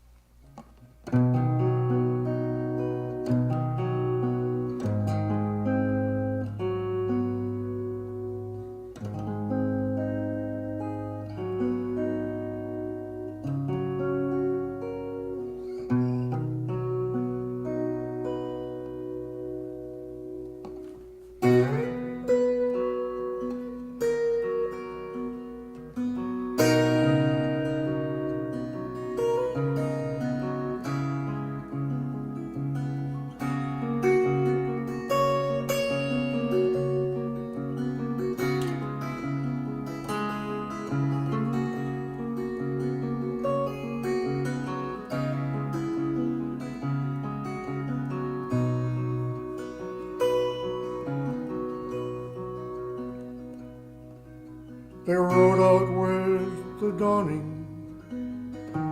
the line went out of view. Some wore brown, some wore green, some blue. The clouds were hanging heavy low above the fields, while a warm rain softly fell on horses, fields, and men. Where I stood, it seemed to me they were all heads bowed down. Yes, they were all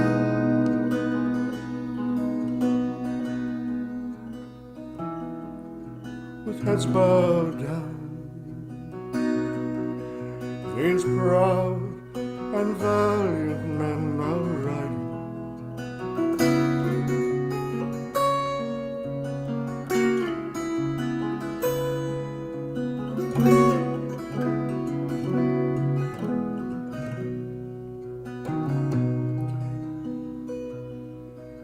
I watched as daylight darkened from twilight into night. There's men on ghostly horses fading with the light. They were headed back to Arlington. They'd seen all they could take. The country torn apart once more. These proud and valiant men are riding.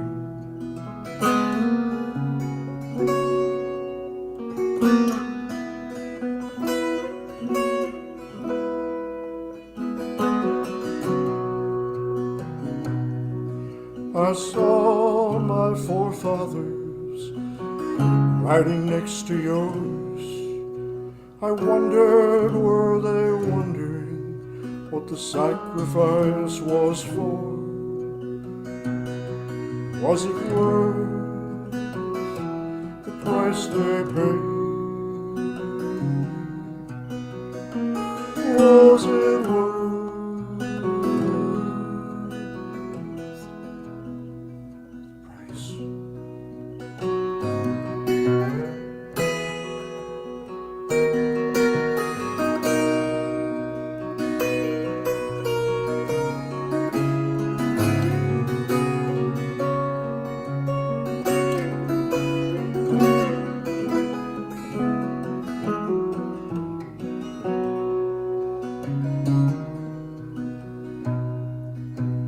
Day broke cold, the sky hung low. They moved out with the dawn. Some were singing softly, it was an old gospel song. The north wind moaned through its old rest.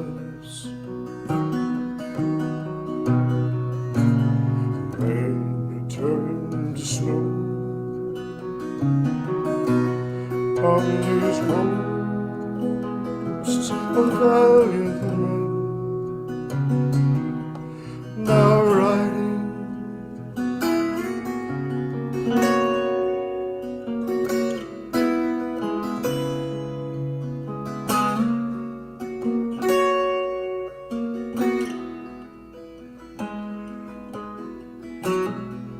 On the road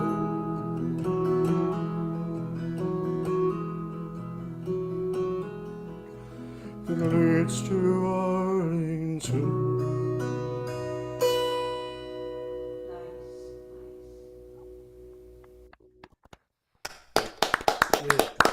Oh, that was just gorgeous. Thank you. Yeah. Absolutely gorgeous. Well, sir, I'm going to hand you over to Mike, and maybe you guys can tell some stories here. Mike? Well, I think the stories just got told there by Mr. Uvello. He's wandering away. I will mumble incoherently for a moment here. There he is back. Okay. Hey, that first song, the theme of good wishes for old friends, there cannot really be much of a kinder, better-hearted theme that I can think of, and that was beautifully stated. What caused that to bubble up to the top at the moment that you started writing? Well, you know, there's a funny story that goes along with that. You're all songwriters, and so I think you'll all understand this. There are songs come in all different ways, and one way that they come in, and it doesn't happen all that often, I wish it happened more often, but sometimes they just fall upon you. You pick up your guitar, and it's like the song was living inside the guitar, and it just comes out. And that was a song like that. And after I finished it, I had this chill come over me, because although the song, I guess I've come to peace with the fact that the song doesn't actually state that the old friend is no longer walking the earth. That's the impression that it gives. And I had not heard from this old friend in quite some time. And I thought to myself, oh man, was I being prescient here? Is he okay?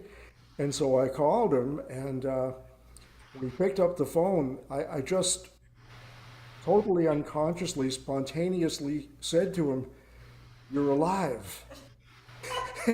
There was a rather long, awkward pause, after which he said, "Yeah."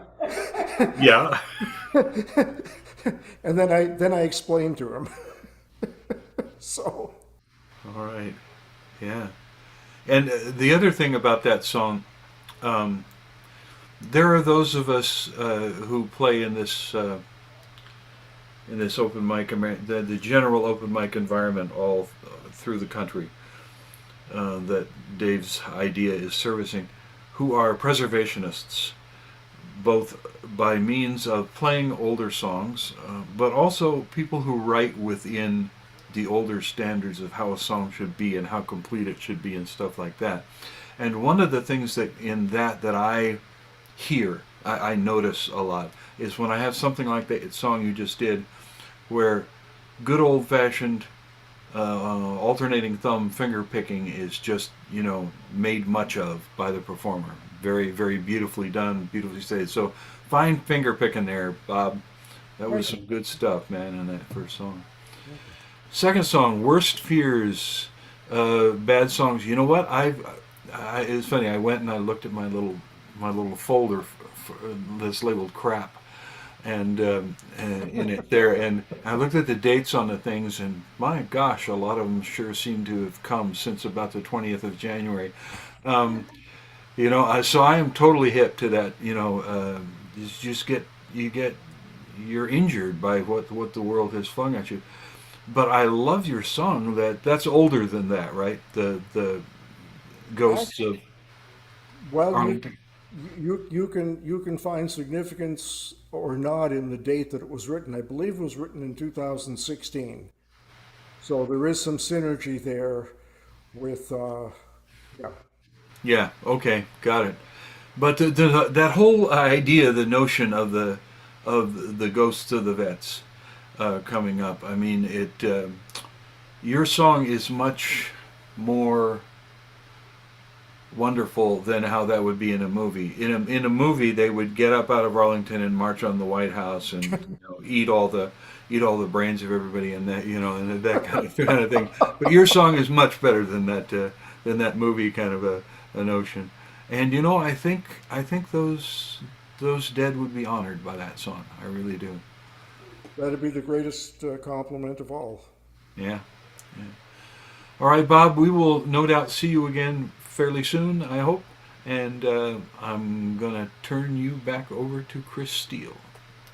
Thanks very much, Mike. And thank you very much, Bob. We're going to start getting into our last couple of acts here. We're going to go ahead and shift just a little bit north. Somebody that I've had the pleasure of listening to a couple of times now, Jason Baker, joining us from Montpelier, Vermont. Jason's got a busy summer in front of him here. He's going to be playing mostly with his duo, Green Mountain Radish Revival. He's going to be hosting a private showcase at the Southeast Regional Folk Alliance Conference, performing at 2 Vermont state parks, Elmore State Park on June 14th, Button Bay State Park on September 20th, both at 2 p.m., and also playing at Windham Pride 2025 on June 8th at Windham High School, Windham, New Hampshire. And the festival starts at about 12 noon. So Jason, go ahead and take us away. Well, hey there. Thank you very much.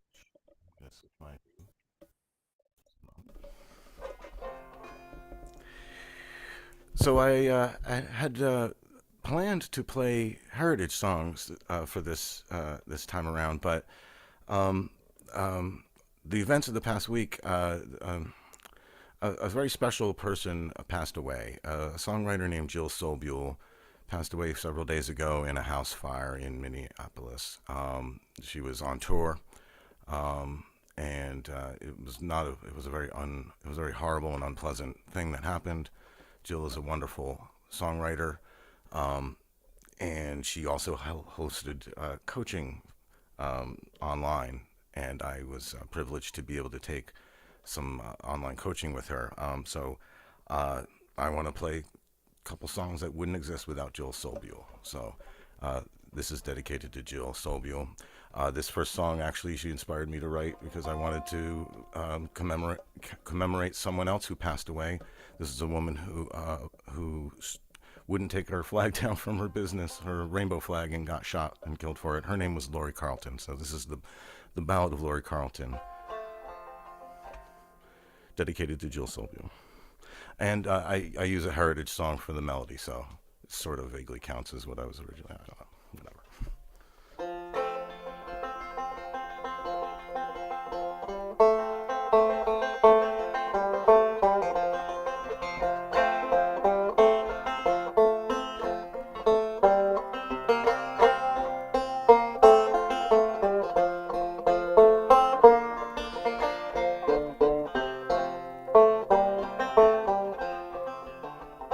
From this valley, they say you are going. We will miss your bright eyes and sweet smile. When they say you are taking the sunshine that brightened our lives for a while. Lori Carlton was an ally who stood up for you and for me. She died for flying rainbow colors and standing for equality. Lori Carlton was a mother, an artist, and a shop owner too. She devoted her life to finding beauty and sharing it with me and with you. Lori Carlton would not take her flag down. She wanted for everyone to see her support for equal rights for every person and love for all humanity. Let's remember Lori Carlton, one of the free and the brave. Let's remember ally Lori Carlton, not the gunman who laid her in a grave. Lori Carlton was an ally who stood up for you and for me. She died of flying rainbow colors and standing for equality. Lori Carlton was an ally.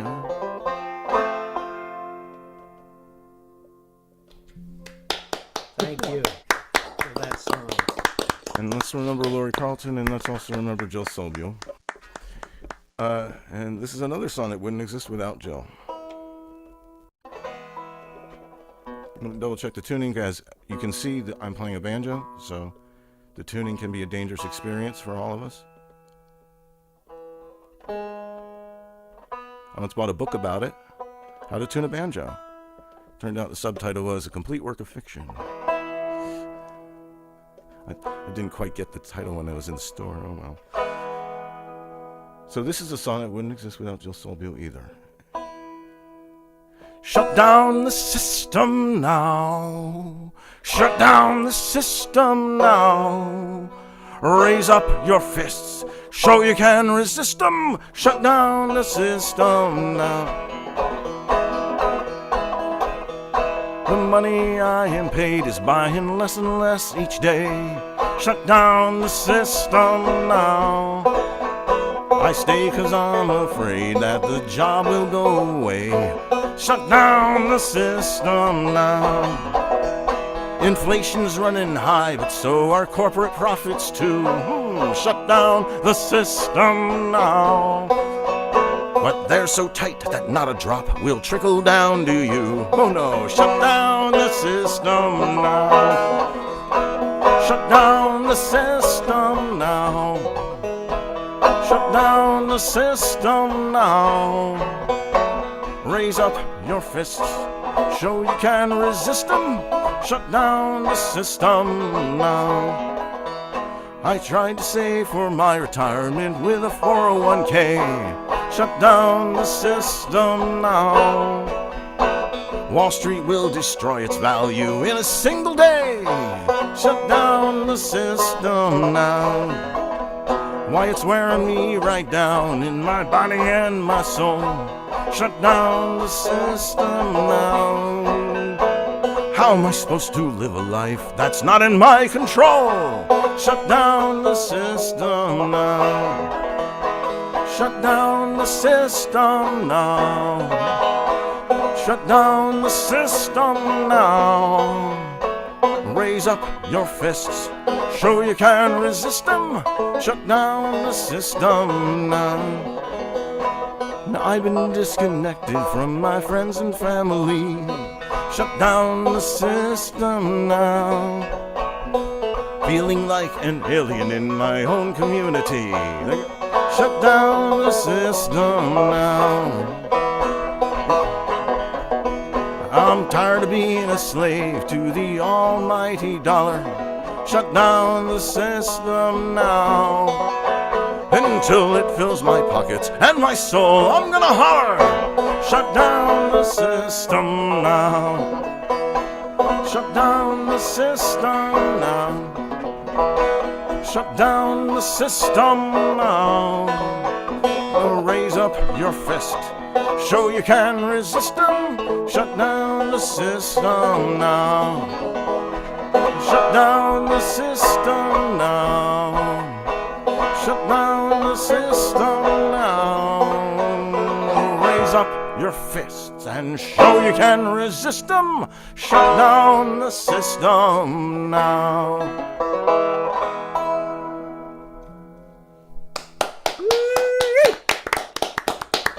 Brilliant. Right. Brilliant. Jason, thank you so much for that. Let me hand you over to Mike and start to get into some of the stories here. Jason, there was this guy back years ago that played the banjo and sang songs like that. What was his name? Guy Carawan. No. I think a much better name than that. Yeah, you're definitely. Wait. No, it was that Irish dude. Wait, no. No. Yeah, you're definitely riding the rails on the Folk Song Express here with this stuff, and many people do. I will say that in my humble opinion, not all of them do it as well as you do. Your stuff is really good. I particularly like the second one. I've heard the first one before, so I think the newness of the second one kind of grabbed me on that there. What's your deal? What are you trying to do writing these folk songs? What do you want as an outcome? Well, that's interesting.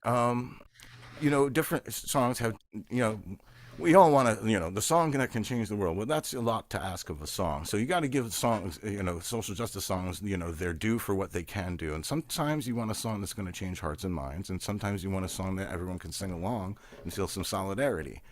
And so there's different things for different purposes in that regard. So that's important, I think, to know what you're trying to accomplish with the song and not try and make the song do too much work. You can't, in that regard, it has to do the job it's meant to do.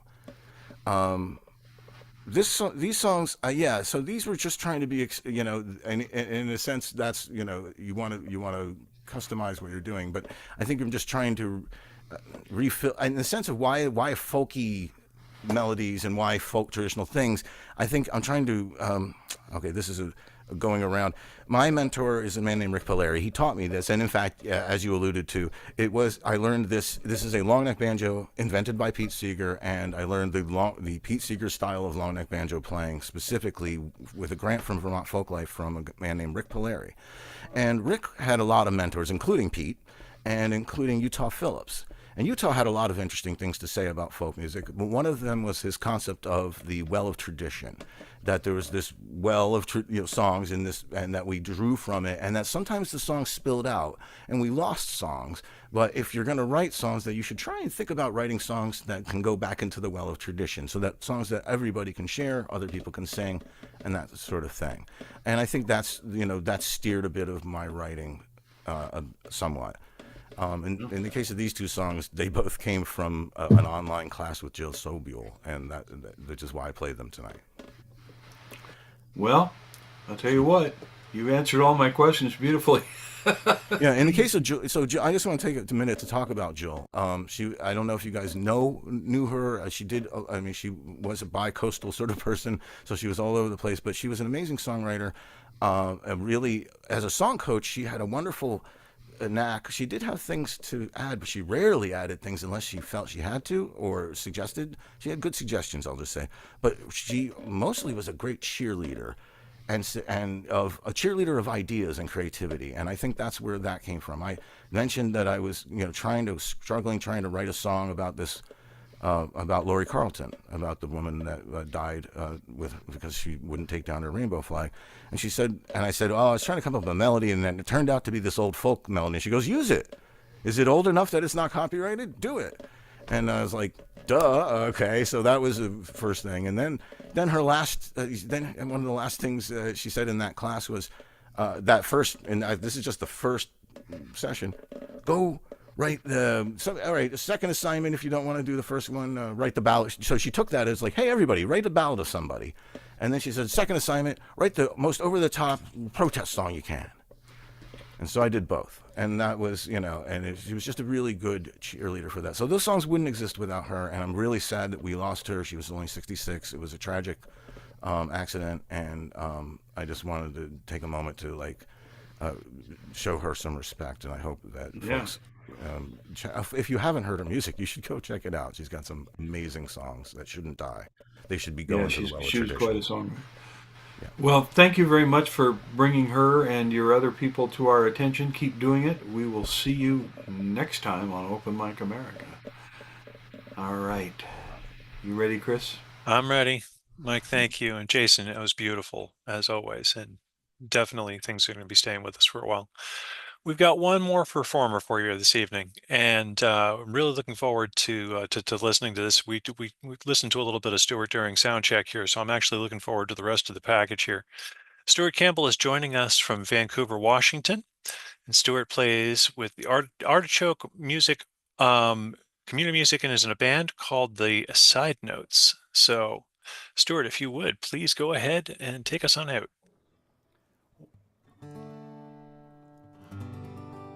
Kind of an honor to go last. It's an honor to play after all you fine players and singers. Thank you so much. You've inspired me. The song's called Chiso's Wind.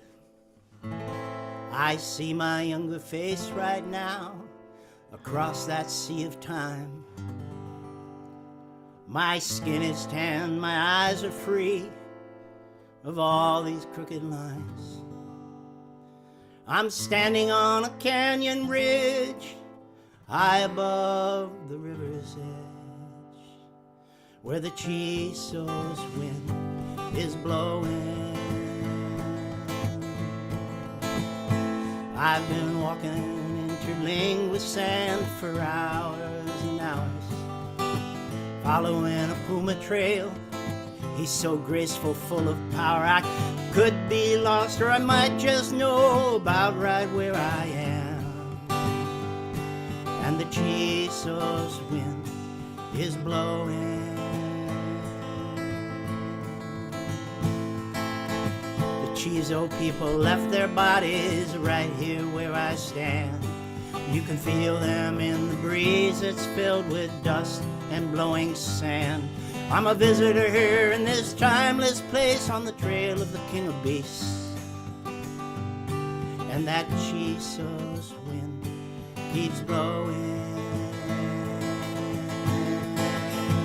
And when I die, please take my ashes down to the banks of the Rio Grande and toss me to that Chiso's wind so I might blow around.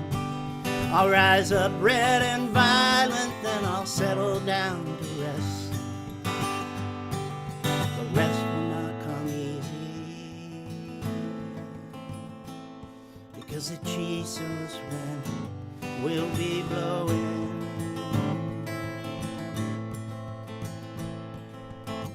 They say that you and me will turn to dust, as time goes by.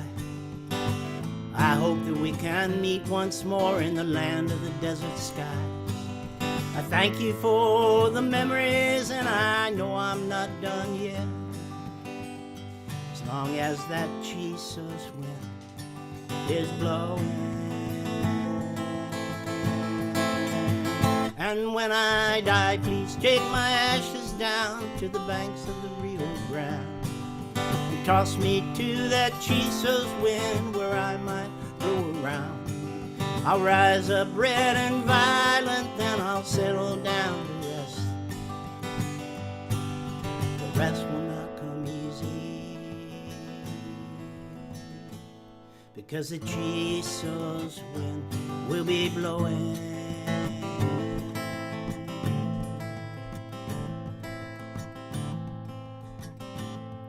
I'd like to wander one more time under Santa Elena's walls, imagining the water raging through those canyon halls.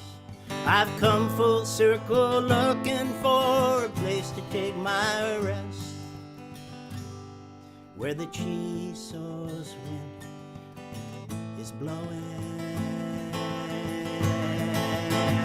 And when I die, please take my ashes down to the banks of the Rio Grande and toss me to the Jesus wind where I might go around. I'll rise up red and violent, then I'll settle down to rest. The rest will not come easy, because the Jesus wind will be blowing. Yeah, that Jesus wind will be blowing.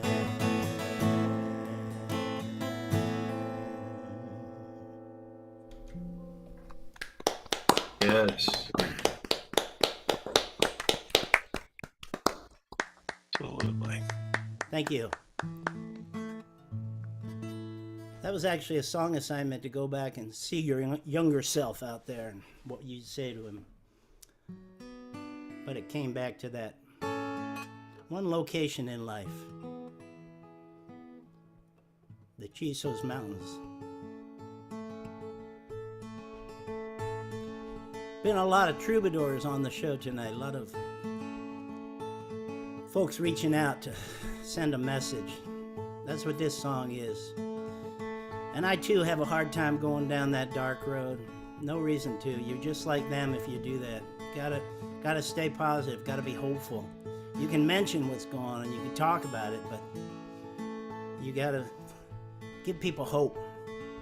And if I could hear you sing, I'd ask you to sing along on this. It's called Someone Has to Start.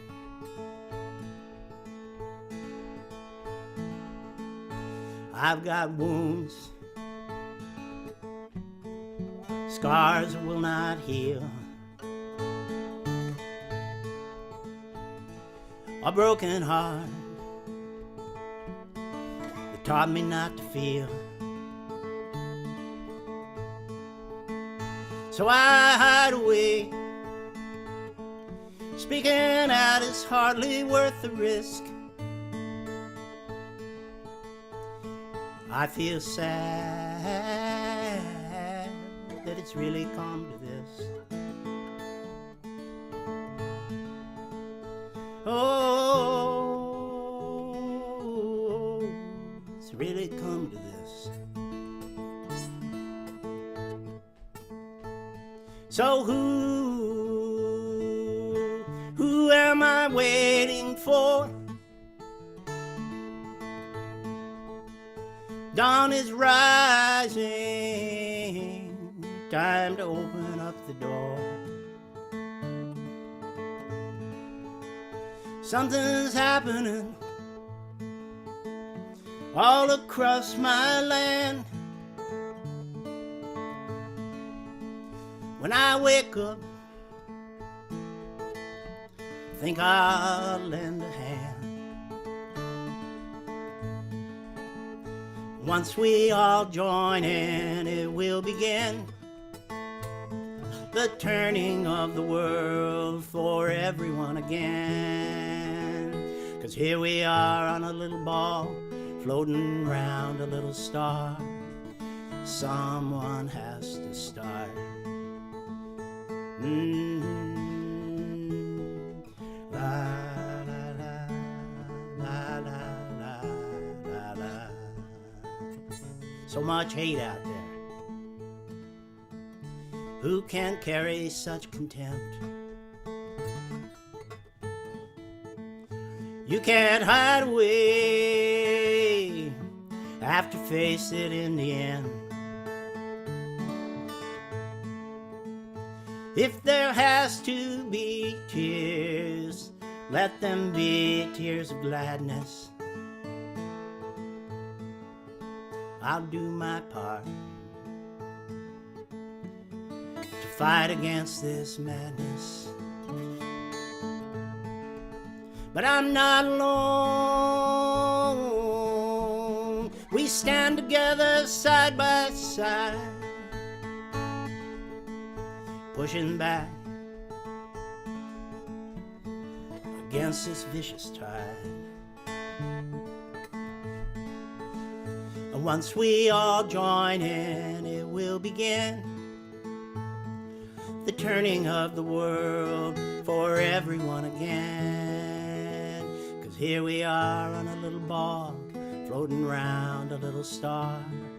Someone has to start. Here we are on a little ball, floating round a little star. Someone has to start. They say light endures, for in its presence all darkness must flee. Yeah, it's possible that it has always been up to me. Once we all join in, it will begin the turning of the world for everyone again. Here we are on a little ball, floating round a little star. Someone has to start. Here we are on a little ball, floating round a little star.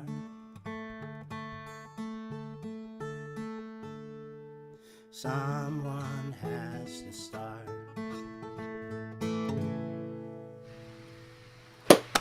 And Stuart, that was just beautiful. Just beautiful. All right, well, I'll tell you what. Let me go ahead and hand you over to Mike here. Have a little bit of a conversation. Love the shirt, by the way. Very elegant, yes. Yes. Yeah, they don't make them in this size, I'm afraid. Before you start, Mike, I want to just put a shout out to Dave, who was on this show with us for a while, my friend. Plays a mean guitar on that first song, Chisel's Wind. And the other night we sat in my living room with a bottle of whiskey and played that song, and it sounded better than it ever had. So Dave's a good player. All right. So, first song, you talked about like going back to your younger self or earlier self. Can you talk about that a little bit, and how that affected the songwriting?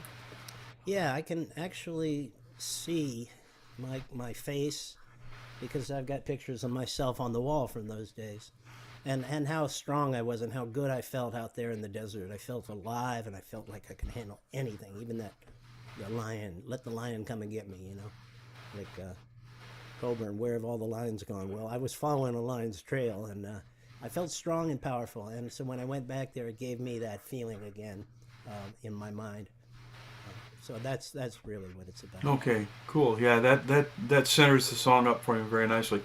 Second song, I got to say, heck of a hook, dude. Yeah, right? That's it's not always true that having a great hook drives a song or necessarily even makes the song good or better. But in this case, yeah, it's the thing. How'd that come to you? Yeah, it was not a song assignment. What I'm doing right now, Mike, is going through all my old songs, like you said. What'd you call them? You called them your crap folder. Well, these are not only crap, they're dead songs, or I haven't played them in 3 or 4 years, so I'll pull them out, and I call it. I just made up this term, forensic songwriting. So I pick them up, and there's something in there, or I wouldn't have started writing in the first place. And this one was one of those. And the next thing I did, which is pretty cool, I really wanted to write a song for the times, right, and that people could sing on. That was kind of behind everything. But then I took pieces away from it. I took probably 50% of the words out of it. I put in maybe 10%, and it made it a much better song. So I'm starting to do that on all my songs now, is to ask myself. That is a time-honored songwriting teacher, a recommended process to trim and cut that stuff down. Yeah, and by the way, I think that song will return value to you because you're going to get people singing along with that sucker. Yeah, that thing is really good. Yeah. A great song. Thank you for sharing those songs with us. I'm glad to see you again, and we will see you next time you're here. Right. For the moment, though, I'm going to send it back to Mr. Steele. Well, thank you very, very much, Mike. And thank you also to Stuart for that. This has been a wonderful evening here together. I wanted to go ahead and thank our performers, Rigo Rodriguez, Buddy Shute, Andy Karn, Tom Cooney, Mike Simpson, Ric Page, Cowboy Bob Uvello, Jason Baker, and Stuart Campbell. And I also wanted to thank Mike very much for pulling double duty, both as a performer and, of course, for being our esteemed interviewer all evening, doing fantastic work. I also want to thank Capo Dave Williams, who is working tireless behind the scenes to make sure all of this works. And, of course, this was all his idea in the first place. So, if you love him, hate him for it, it's just this is actually the art that we get to do here, and we're all very, very thankful for it. Please remember to check our website, openmicamerica.com, for links to the music of all the OMA performers. Find archives of all of our shows. And if you like this show, please spread the word. Please don't keep it a secret. You can even download and print your own posters from our website. You see Dave's got one behind him there, and hang them somewhere where folks can see them. You can also get a t-shirt, as Stuart has got on in front of you there, through openmicamerica.com. Please check out and support your local and virtual open mics. We have listed the ones where our performers play under the local open mics tab on the website. We're always here on the first and third Sundays of every month. So our next show will be on Sunday, May 25th. Same time, same station. Stay tuned for the next full lineup of performers. And again, please check out your local and virtual open mics. I want to thank you, the audience, of course, for being here with us. Without you, this is a much smaller exercise. And we really love that what we are doing here and the art that we try and create is doing something for you. And we want to be able to share it with you and make your lives that much richer. Hey, Chris, can I check one thing with you? Sure thing. Are you sure about that date? May 25th? Well, if today is I'm sorry, no, you're right, May 18th. It was actually saying May 11th. In the sheet. Yeah, it won't be the 11th. It'll be the 18th, I believe. That's what I thought. And I'm sorry, I was jumping ahead in time, which is never a very, very healthy thing to do. So yes, May 18th will be our next show. Mike, thank you for jumping in there. And with that, I get to do this fun little thing here where I'm supposed to tell everybody to hit mute and wave. And then from there, I'm going to say very much good night, America, and we'll see you real soon.